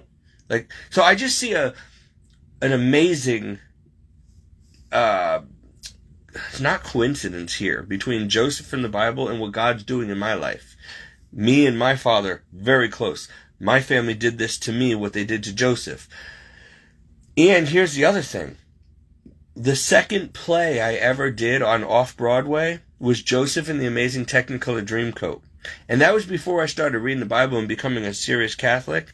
I didn't even know that was a Bible story until after we felt, like years later, I just thought it was some stupid Broadway show that I was doing. And I was cast as Joseph. But I turned the lead role down because I'm an idiot, and I decided to become Brother Issachar. I didn't want to, I don't remember what it was. I was just too much stage fright. I didn't feel like I was ready to be the lead actor, but I should have done it. I would have been great for the role. I didn't realize that, and the director even said, he's like, you ruined my show. I know how to cast a show, and you were supposed to be Joseph. This other guy sucked. It ruined the show, and you had such stage presence and star power, and I'm not trying to gloat over myself, but this is what he said. He's like that wherever I put you on the stage, all eyes are on you. Like, no matter where I put you, in the back and to the right, you just steal the show, and it ruined the whole damn show. That's why I wanted you front and center, Steve, as the main character, because you're supposed to have all the attention. But so I learned after that it was a stupid mistake. Anyway, my father made my family go see that show against their will, but he was happy and cheering me on. People would give me flowers, this and that. My family couldn't wait to run out. They didn't want to give me any kind of, applause, nothing. They hated being there. They never wanted to celebrate me. So anyway, I didn't realize till years later when I started reading the Bible that, oh my gosh, this is so similar to the story of Joseph and his father, Jacob, in the Bible. So I'm kind of hoping that God is going to turn this mess of a life, not for my sake necessarily, but for everybody who's been following me all these years, that they will believe in God. You guys, if you know me, some of you have been watching me, you've known me since I was a kid in high school. You know my life. You know that there's no hope but God for me. Like, I'm sick, I'm practically paralyzed, I have no family. I've really had a tough life. And it could be worse. I've had an amazingly blessed life. I mean, who else can say they worked with Channing Tatum and all these big celebrities and did modeling and all these? I've done so many different things. But I never got to enjoy it because of my health issues and because of my family and because of bad relationships and financial issues. There was always something going wrong.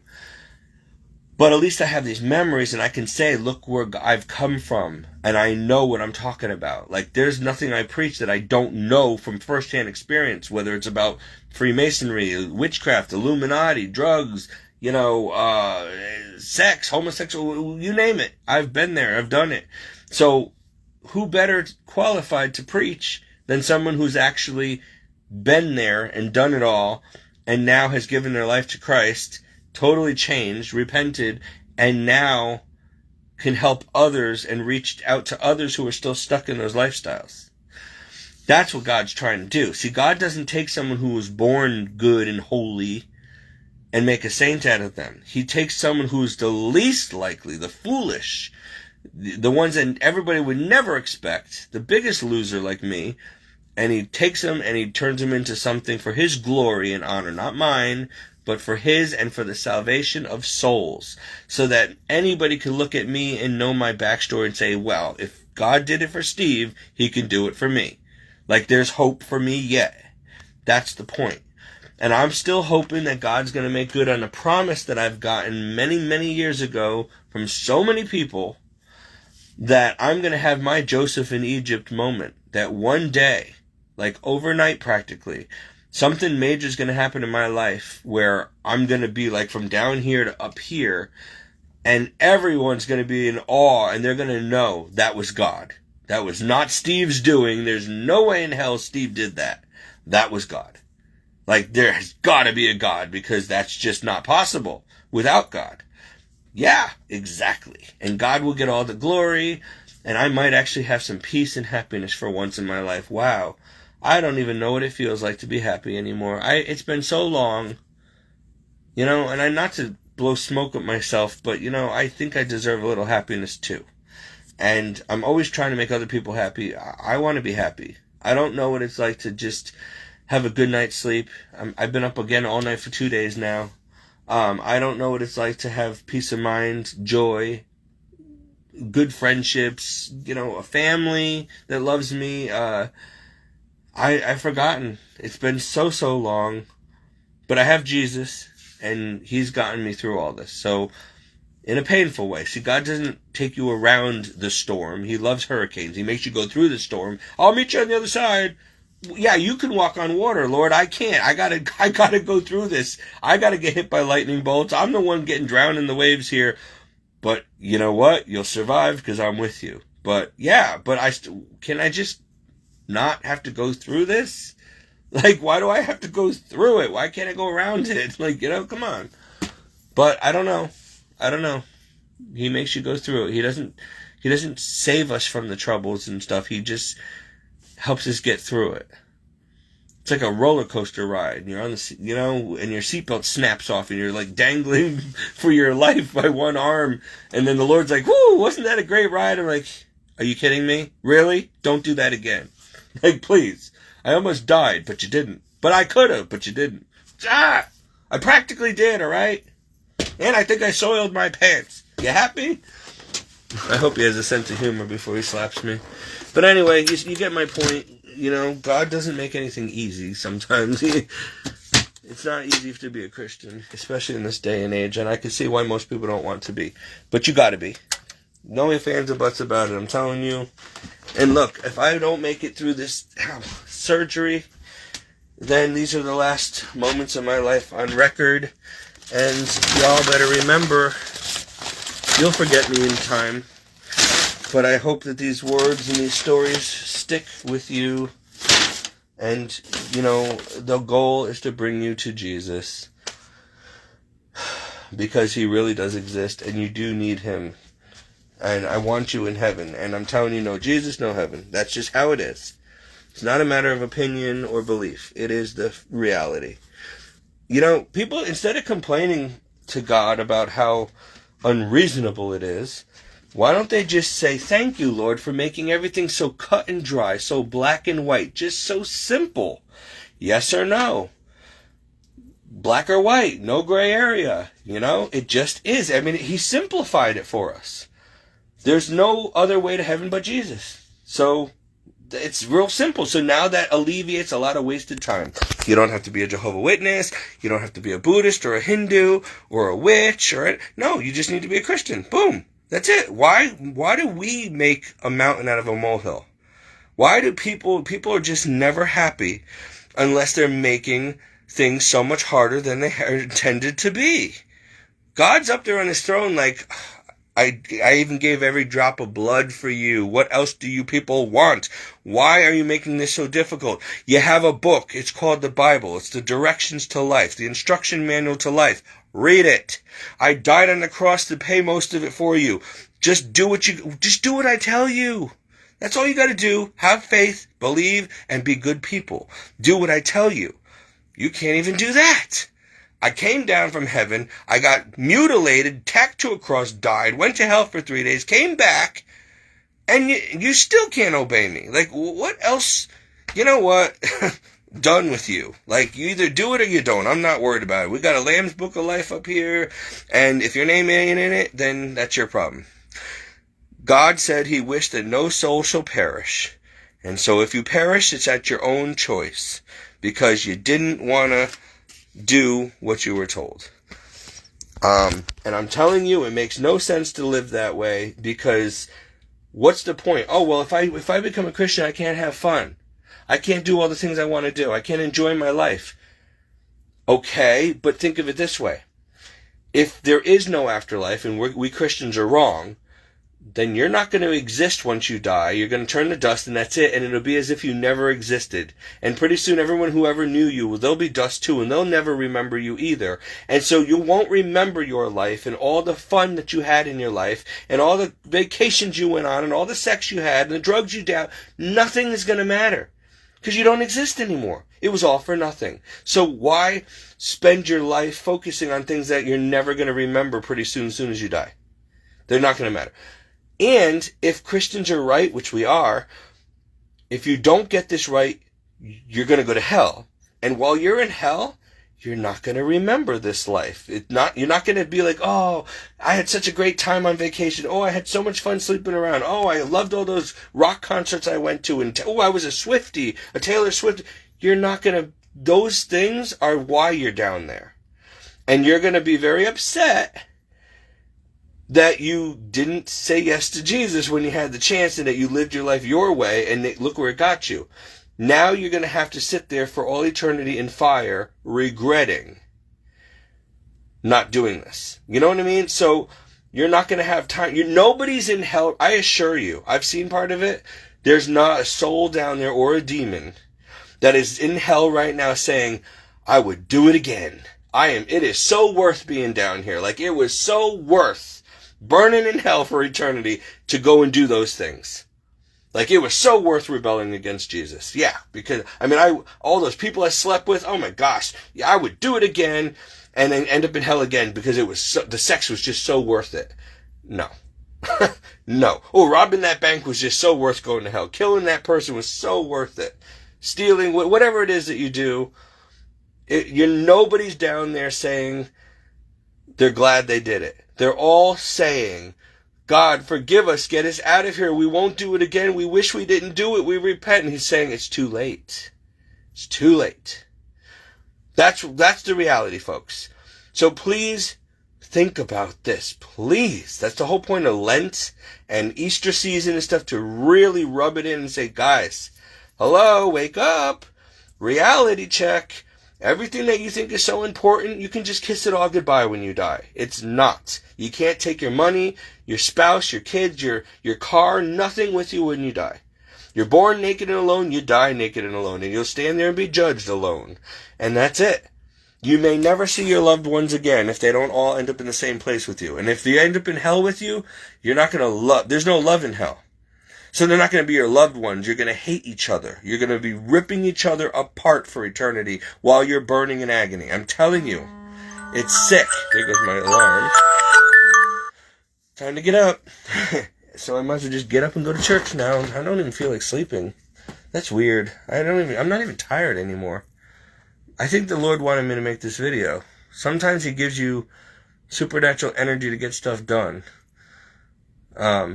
So it was time well spent. I mean, I could have been sleeping and then wake up groggy and go to church. But I feel like I really made an impact in someone's life with this video. So yeah, I'm going to be tired, but you know what? The early bird gets the worm. And so I have so much to do today anyway. I might as well try to get most of it done and go to bed early. If I can. Well, that won't happen because nobody will allow that to happen around here. But anyway, I just wanted to share all that with you guys. I don't know why it was supposed to be literally a 2-minute video. These things never last 2 minutes. I just get going and going and going like the Energizer Bunny. But there's just so much to talk about and share. And we're running out of time to do so. And if I don't survive this surgery for some reason in a couple days, I'll never be able to make a video again. So I'm kind of like, you know what? This is double time. Like, I might as well. I don't want Jesus to say, you know, what did you do with your time? Like, you could have, you know, done more before you died, you know? So I want him to say, well done, good job, you know? But what if nobody takes these videos seriously? Like, I can't get into your people's heads or hearts. I can't make you believe. I can't force you to come to the Lord. Like, I don't know what to do for you. I'm here making these videos. My family and enemies hate me. You know, people are ashamed and embarrassed of me. I'm pouring my heart out here. I'm telling you the truth. And as unbelievable as these things are, I'm telling you the truth. Why do you think I do this? I don't get paid for it. Nothing. It's not helping me at all down here. It's putting me in danger, honestly. So, but I do it anyway because I love God and I love you and because it's true. And this world is so fake. Everybody's trying to even change their gender now. Like, everybody's walking around being a fake somebody instead of a real nobody. I'd rather be real. I want to give the world something real for once. You know? And no sugarcoating, no holding back. Just, bam, black and white, in your face. There it is. This is reality. This is true. This happened. You need to know. Too many people are afraid or ashamed of their Christianity to do this, or they're afraid of their reputation. And if I tell people I saw Jesus and his mother, they think I was a kook and put me in a cuckoo house. Who cares what they think? Tell them what you saw. That's not everybody gets that opportunity. You should want to tell them. Or if I saw a demon or I saw a UFO, they're gonna know. It's not your fault that people are ignorant and they don't want to believe things, or they're jealous because they don't get to see these things. Whatever their issue is, that's their issue. Tell them anyway. Like, if everybody would just be honest, like totally honest, no fabricating, no exaggerating, no adding, no subtracting, just boom, honest, tell it like it is. If everybody were like that, the world would be a better place. We wouldn't have so many lies circulating and ignorance and stupidity. There's no cure for stupid. And it really is avoidable. Like, you know, ignorance is not bliss, it's lethal, and people need to educate themselves. And I see people, they could be looking at something like a ghost or a demon or a UFO and still deny what they're seeing. They won't tell anybody what they saw for fear of what people are going to say or think about them. And they will try to get themselves to reason it out of their mind and say, no, I must have been hallucinating. It must have been a bug. It must have been something I ate. Or, no. Why can't you just embrace this the reality that you're living in a very supernatural dimension? Jesus is real. Heaven and hell are real. I'll tell you why they don't want to believe these things. It's too scary, and it means that they're accountable. If you accept the truth, then you are now accountable. Once you know the truth, you can never unknow it. You can try to deny it, but it'll always be here now. You know. You can't unsee things. You can't unhear things. You can't unknow things without amnesia. So, once you know it, and that's why people don't want to hear this stuff. Like, I don't want to hear about Jesus. I don't want to hear. Why? I don't believe in it. No, you know. No, it's because you do believe in it. That's why you're covering your ears. You're afraid of what it might do. It might change you. It might mean that you can't enjoy your sin anymore. You're gonna feel disturbed every time you want to do something you know the Bible says not to. And then you can't have fun anymore because everything you thought was fun is sinful, and now you have a guilty conscience all the time. Well, yeah, that's the point. So you stop doing it. Would you rather not have a guilty conscience and keep doing it and end up in the fires of hell forever? Or would you rather somebody told you so you don't end up there? Because whether you end up in hell through ignorance and you really didn't know, or you knew and you rebelled anyway and you end up there, you're still going to end up there. So it would be a real shame for people to end up in hell because they didn't know.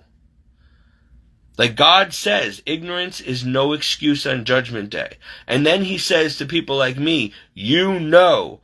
So unless you want their blood on your hands, and you join them in hell on Judgment Day, then you better sing like a canary. You better tell them, waste no time, tell them what you know. I show you things for a reason. Tell them. Because if you don't, and they end up in hell, they tell me you never told them, you're in trouble. I don't want God angry at me for not, he gave me a big mouth, I'm using it. It could have been used for a lot of other things. I use it for preaching what people need to know. Now, I can't force people to believe, but at least I know that I've planted the seeds. I've done the best I could. I told you. It's up to you whether you want to believe it or accept it or not, or live in denial. I wish there was a million more like me. It would be so much easier, but there's not. And I don't say that to blow smoke up my butt. I'm telling you because we need more bold people. And the sad reality is that we do have them, but like the priests and nuns who preach like me get canceled and defrocked. So they're either too scared to say anything or they don't get to have a ministry anymore. But me not being a priest, guess what? The bishop can't tell me not to say something, or the pope can't tell me not. I mean, they could, but I don't really have to listen. You know? So talking to you, I'm blue in the face. I don't care. I will do what I'm going to obey God. So I'm not under obedience to the point of sin where I have to listen to my superiors. Because my superiors would tell me to shut up a long time ago. They tried to do it in seminary. But I'm like, no, I'm not even officially one of you yet. So until I take my vows, you're not telling me what to do. I'm going to obey God. Then once I become ordained and I'm under vows and penalty of mortal sin, then I'll listen to you. But in the meantime, I don't have to. Like, I got to respect you, but if you're telling me not to teach the truth, I'm not going to listen to you. Because I know Jesus wouldn't want that. He would want me to teach the truth, the whole truth, and nothing but the truth. So, that's what I do. Look, people didn't like me anyway. Listen, I got to tell you the truth. This comes easy to me. Thank you, Lord. I think this is why. I think I got the answer to my question when I asked the Lord, why my entire life have I been a black sheep, bullied, picked on, never fit in, never accepted, hated, ridiculed, like by everyone, everywhere I work, every school I went to, every grade, every student, my own family, everyone I've dated. Why? Even in nature don't respect me. Why? Is it because you hate me, Lord? I'm realizing now, no, that was to make you strong. That was to train you because when you become a Christian one day, Steve, and you're out there preaching to a world who hates me and hates what you have to say, it'll be a lot easier from 44 years of beatings and ridicule and persecution. You're going to be used to it. It'll roll off you like water off a duck's butt. But if you're used to being loved by everybody and popular and being coddled and all that stuff, and then all of a sudden everybody turns against you one day because you're a Christian, you're not going to be able to last long. You're not going to have a thick skin. You're not going to be used to being on the battlefield. You're not going to have battle scars. You're going to be green. You're going to be weak. You're going to be crying like, oh my gosh, I can't take it anymore. Nobody likes me. Boo-hoo. But I'm already used to being an outcast my entire life. My family didn't even want me. I was a mistake. My mother tried to kill me when I was born. My grandmother resuscitated me, brought me to the hospital. There's been so many attempts on my life. I'm not saying that for poor me. I'm saying that what doesn't kill you makes you stronger. And my gosh, if I was a cat, I'd be out of my 9 lives already. I'm not kidding. So it does make you stronger. It makes you not care. It makes you detached. You care, but you care passionately and for the right reasons. You become selfless and God-centered, not selfish and self-centered. You become a heart of, a soft heart of love towards others. You don't like to see other people suffer because you know how it feels. So you want to try to alleviate the other sufferings. You take care of people because you were never taken care of. All that stuff. I see what God's doing now. It took over 44 years of me Lord, what are you doing to me? I feel like you hate me. But now I'm starting to realize, no, Stephen, I just didn't want you to ever really belong to this world. I never let you get comfortable or settled anywhere. I never let you belong. I'm a jealous God, and I want you to myself. I got plans for you, and I'm not going to let anyone or anything come between us. You got a mission. You were born with a mission, and so I don't let you get distracted from that. When I see that you're starting to get too worldly or comfortable, I uproot you. If I see that you're getting too attached to certain people, I turn them against you. You got to love me with all your heart and mind and spirit, soul and might. That was the arrangement. That's a command. You want to go to heaven? You want to be a saint? You asked me for a lot. This is the way. So yes, love unconditionally no matter what. Forgive always. But make pain, suffering, persecution, alienation, loneliness, the road to the cross, your best friend. Get used to it, because that's all you're going to get. In a world full of lemons, you better start liking lemonade, because that's all we have down here. So don't tell me you don't like lemons, because that's all you got down here. That's like a turd in a sewer saying they don't like being in a sewer. Or they don't like other turds, you know what I mean? Well, you better get used to it, because that's all you got. Birds of a feather flock together, turds of a color float together. I don't know. Now I'm just getting tired and punchy. But you get the point. Terrible analogy, Steve. Shame on you. But I gotta go, because now I'm just starting to ramble. But I'm realizing now why. I was never supposed to fit in down here. And I'm not saying that to be arrogant. I'm really starting to believe now that it's not that I'm doing something terribly wrong. Perhaps I'm doing something very right. For once, and that's why the world's coming against me. I'm swimming upstream. I'm going against the grain. I'm being a Christian in a world of lukewarm and heathens. What do you think's going to happen? It's like a piece of meat in a lion's cage. Of course they're going to devour you. So, I made it over 44 years. There's only a few years left. I gotta finish the last leg of my race. So, if I made it this far, I can make it the rest of the way. I have to. Failure's not an option. I'm trying to get the rest of you to come along with me along the way. I don't want to show up empty-handed and Lord, here I am. Steve, you preached your whole life. You didn't bring anybody else with you? They don't want to come, Lord. They're thick-headed. What am I supposed to say? Or no, maybe you're a crappy preacher.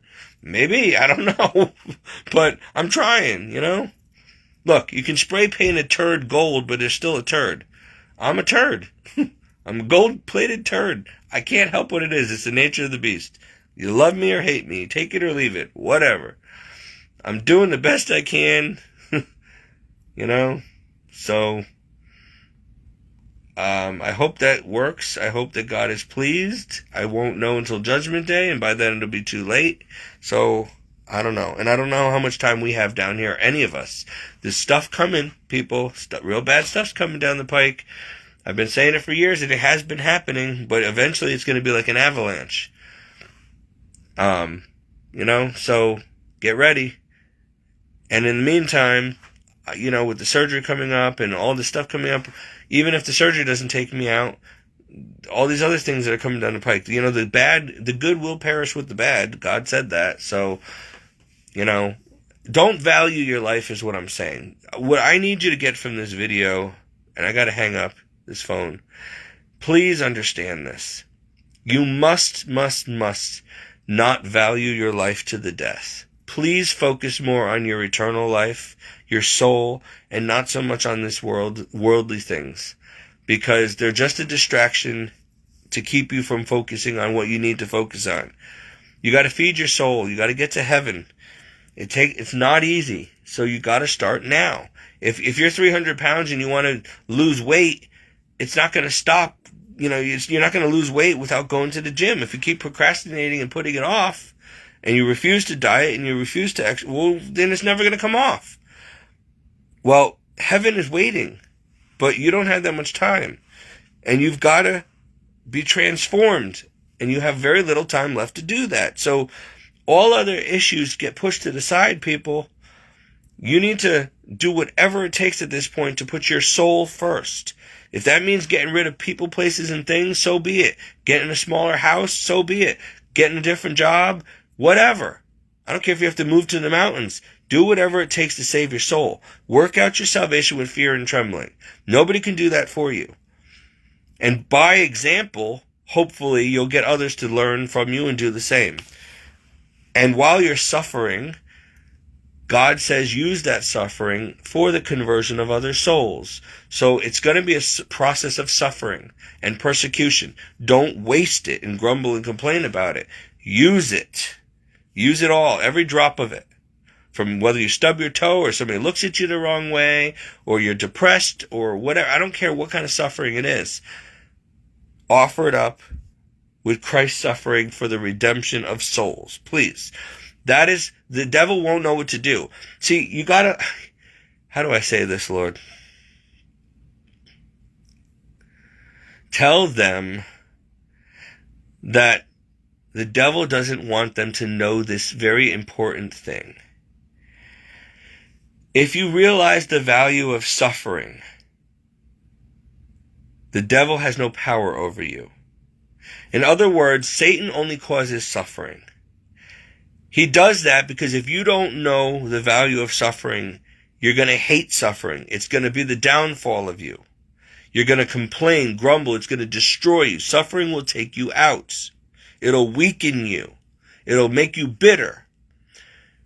But if you learn how to look at it the right way as the road of the cross and embrace it intentionally and look forward to it, now I know it's hard, but embrace your suffering and accept it with a cheerful smile, the devil is not going to keep throwing suffering your way because it's only making you more powerful. It's like, okay, he's throwing knives at you, trying to kill you, trying to wound you, trying to scare you. But if you ever decided to start picking up those knives and throw them back at him, now it backfires. Now he's in trouble because now it's like, oh shoot. They actually realize that, okay, I'm not the only one in power here. Like, I could hurt them with this knife. But now that they're armed, they could hurt me too. So I'm going to stop throwing weapons towards them because they're just picking them up and throwing them back at me. If I knew they were going to use it against me, then I wouldn't do it. You know what I mean? Like, or think of it this way. You have a police officer pointing a gun at a dangerous criminal. But somehow the criminal gets that gun out of the policeman's hand, and now he's pointing it at the cop. Now the cop's in serious trouble.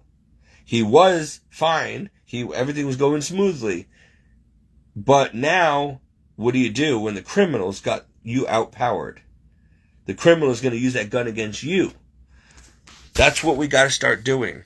The devil is the criminal, and he's got us at gunpoint, and he's firing at us. We need to start taking those bullets and those weapons and fire back. Don't just take it. Or don't be like one of the school kids who gets bullied all the time and takes the beating but never sticks up for himself and finally whacks the guy who's doing the whacking. Like, that's how I had to learn. I used to take it and take it and take it. And finally, one day, I'm like, enough of this. Bam! And let me tell you, he never hit me again. And he didn't see that one coming. And I felt bad because I don't like violence. But you know what? It also felt real good because he had it coming. So it worked. You know, bullies won't bully you anymore if they know that you're going to become their bully. So the devil's not going to keep throwing lemons at you if you decide to start making lemonade out of it. In other words, you're diffusing. He can only do evil and harm and cause pain and suffering. And he gets away with it because we don't like pain and suffering. He knows we hate it and we try to avoid it. If we stop and start liking it, or embracing it, and if we take the wax and we keep turning the other cheek and we become stronger and thicker skinned from it, now what's he gonna do? You know? It's like, uh-oh. So we have to, that's the point. It's the opposite in God's kingdom. This world is going to try to intimidate and scare you and divide you and bully you and kick you and keep you down. But the minute you turn around now and start defending yourself and throwing it back or embracing it and saying, thank you, sir, let me have another. You know, like if somebody's whipping you and beating you and you start laughing and saying, yes, yes, more, they're going to stop and be like, what do I do with this crazy person? It's not working anymore. I no longer have power. It's no longer inflicting pain. It's not doing what it was intended to do. They're getting stronger from it, not weaker. You know, imagine spraying a spider with bug spray and instead of it dying, it grew 10 times bigger and got stronger and came after you. You wouldn't be spraying it then. You'd run. You'd be like, I'm not even going to bother because it's defeating the purpose. So that's why the cross. See, Satan thought he won when the Son of God was filleted alive and tacked on a cross.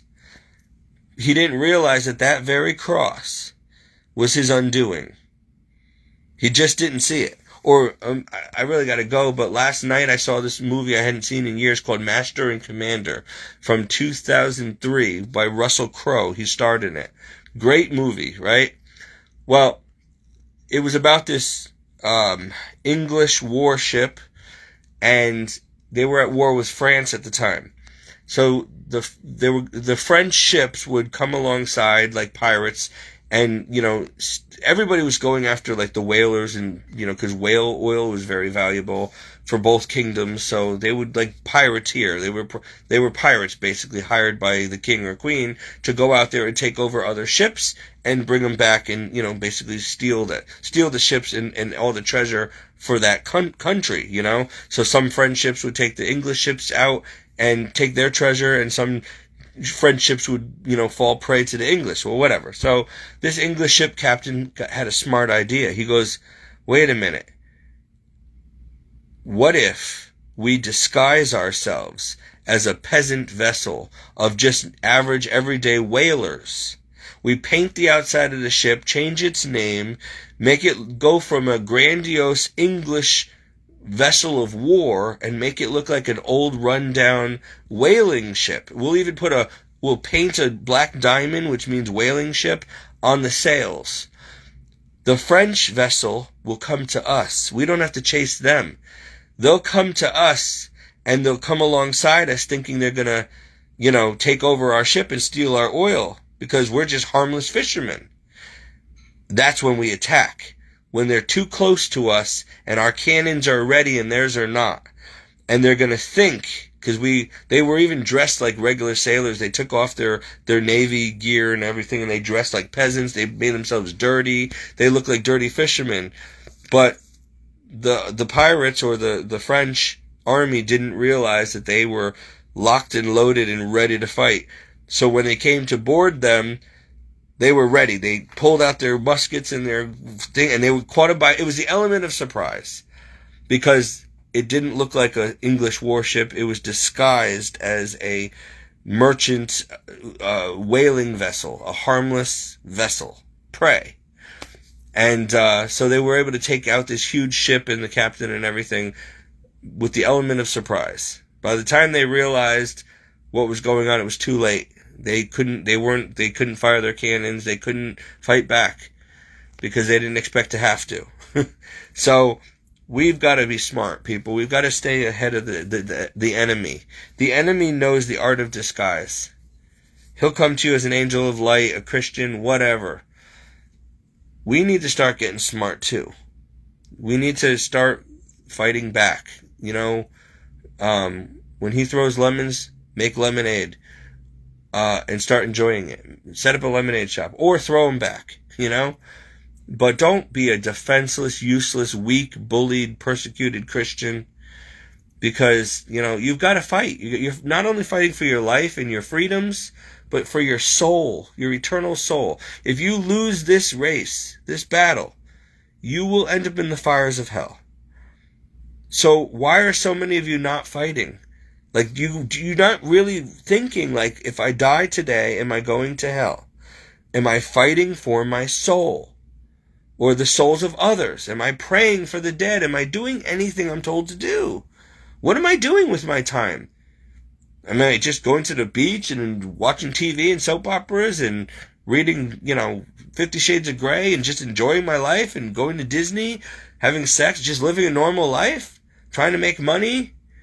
Or am I trying to become a saint and trying to hold back the forces of evil? And am I a soldier on the battlefield for Christ, willing to be killed for my faith? Like, am I willing to die for this? Most Christians are not thinking this way. They're not willing to die and go to the guillotine or firing squad tomorrow, God permitting, if they're persecuted. Many of them were going to say, oh, Jesus who? I don't know what you're talking about. I'm not a Christian. Oh, somebody gave me this. This is just a gift. I don't really believe in it. I mean, oh yeah, there's a Bible, but it's always been here. I don't really read it. They're going to take the mark of the beast. They're going to just deny Christ like Judas to save their own skin, to save their life. So how do you prevent that from happening? Do not love your life to the death. Always be ready to die and give your life for Christ or for another. So if you know that every day you're like a sheep to the slaughter, imagine that you're already cattle at the slaughterhouse in the pen. And sooner or later, you're going to end up with in the slaughterhouse. You know it. You already know it. That's it. That's your life. That's your intended purpose, to become hamburger. So you embrace it. You try to enjoy the time that you have. Make the most of the time you have alive, knowing that at any time you're going to lay your life down. And there's nothing you can do about it. We all have to die sooner or later. We don't escape it. Some of us sooner than others. So instead of fearing it, ignoring it, running from it, trying to deny it, hating it, why don't you just embrace your cross and say, okay, it's a fact of life, and make every day a gift instead of wasting it and making the most out of it. It's all the way. It's like, is the glass half empty or half full? If you're positive, it's half full. If you're a pessimist like me, it's half empty, and it's filthy and dirty and shattered all over the floor. That's me. It's not just empty. It's like smashed, muddy, smashed all over the floor. That's it. Useless. Why couldn't it just be half full, Steve? Why does it have to be so dramatically bad and hopeless? And because that's how I am. You see it's half full. I see it's half empty, and it's gonna be, whatever. I just do that to bust stones most of the time, because really I'm not like that. People think that I'm always a negative, pessimistic preacher, but I'm really not. I know the truth, and the truth is a cause for joy and hope. But to me, that's common sense. And I know common sense is not so common in this world, but to me, I already know all the good parts of the gospel and why we're Christian and what to look forward to. It's common sense. To me, anyway, and so I don't bother stating the obvious. I'm trying to tell you, I mean, hearing all the good cherry-picked verses of the Bible of how great God is and how great heaven is and how awesome Christianity, all that, that's not going to save you from hell. You need to know your enemy, and you need to know that there's a hell and that it's easier to go there than it is to go to heaven. You need to know the whole truth. You need to know the bad with the good. You can't just, you say, oh, guns are good. Yeah, in the right hands, but they can also be very bad if the wrong person gets a hold of it. So, you can't just leave it at that. Like, oh, guns are good, we have the right to bear arms. Yes, we do. But if it falls in a toddler's hand and somebody gets killed, suddenly it's not a good thing. So, yes, Jesus is good. God is good. Heaven's great. A lot to look forward to. Being a Christian's awesome. But there's another side to it. You will die. Probably a terrible death as a martyr. You will be hated and persecuted for your faith. It ain't going to be easy. So yes, heaven is worth it. But, like me, I can't just focus on, how great I'm going to feel hopefully after the surgery. I know that I'm going to be going through a lot of pain and suffering for a while in order to feel better. So I can't skip over and ignore the negative and the consequences. Like, there's going to be a big ugly scar.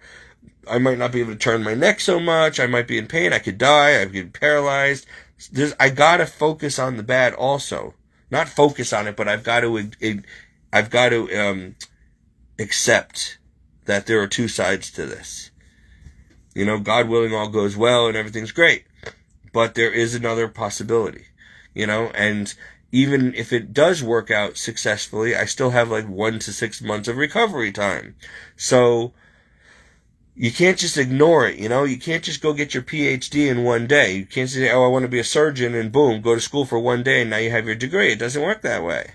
You got to go through 12 years of suffering and bills and student loans before you can become a surgeon. You know what I mean? So anyway, nothing worth anything comes cheap or easy, and it doesn't come quick. If it's worth, the more valuable something is, the more harder it is to obtain. We're going for the gold, folks. Not bronze, not silver, gold. You need to be a saint, and it's not easy. And so stop letting that give you anxiety and make you change your mind and try to, I'm not going to think about it then. I'll just go do something else. It's too hard. No. You got to do it. It's not an option. If Mount Everest is in front of you and you need to get to work, then you're going over it. You're not going to go around it. You're going over it. Period. So let's just stop complaining about how miserable and hard it is to be a Christian and look at the positive. And sometimes with Christianity especially, or anything in this wretched world, you got to make the things positive. You've got to learn to love lemonade, because life's going to throw you a lot of lemons. So get used to it. You got to get used to carrying your cross. You better embrace it, because you're going to have it anyway. You could do it the hard way or the easy way. People are going to hate and persecute you. Get used to it and embrace it.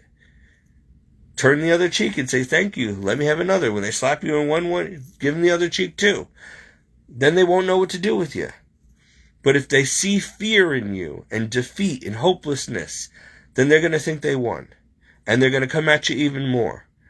You got to stand up to your bullies, to the devil, and say, listen, it ain't bothering me. If you think it's having an effect, it's not. So keep it coming. I don't care. I can do this all day. I got all day. You don't, but I do. So keep it coming. Eventually they're going to say, you're no fun. I want to go pick on someone else that I can actually get a rise out of, The best way to diffuse a narcissist is just ignore them. Don't feed into it. It's not easy. But if you can master keeping your cool and just, okay, sure, great. God bless you. Have a nice day. They don't know what to do with you because they want you pissed off and upset and yelling and whatever. And if you just keep a smile, cool, calm, collected, okay, fine. You say so. Great. As long as you're happy, whatever, okay. And it's not affecting you, then they don't know what to do with themselves. They're totally diffused and pissed off now because they're not getting what they need from you, the attention and the satisfaction of pissing you off. And the devil's a narcissist. He's a narcissist. You need to handle him as a narcissist. A very evil, very powerful narcissist. So don't give him what he wants. And if you have to take the blows, then you shrug him off. You don't let it take it personal. Don't let him see your weakness. Don't let him see how bad it hurts. Just smile and shrug it off, and eventually he'll stop because it doesn't look like it's having an effect. He'll go bother someone else for a while. But if you keep grumbling, complaining, and acting defeated, and no more, he's going to keep coming at you because he loves it. He likes to inflict pain and misery.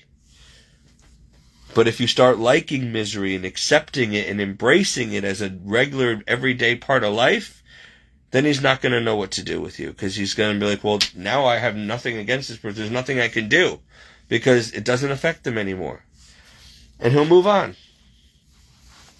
So that's how we got to handle it. You can't eradicate evil, because evil never dies. It's got to be put away somewhere forever, like hell. But in the meantime, we got to deal with it. So you can hate it and grumble and complain all you want and waste your time fantasizing about a day or a life without any evil in it and without pain and suffering, or you can just say, okay, enough wasting time, enough fantasizing. It is here. It is what it is. Let us just get used to it and move on, okay? Do it in pain, do it afraid, but do it. You got to do it. You got to keep moving. That's not an option. All right, I hope this made sense, because I've been going, and now I'm tired, and I don't even know what the heck I'm saying. It's like probably this just, I don't know, like rambling for hours. People are probably sleeping, but I really think that Amy, she just puts the phone on and falls asleep for hours and just lets me think she's watching just to make me feel good. She's probably not even listening at all. She probably fell asleep like 5 hours ago. Anyway, I gotta go. Time to start the day. Bye.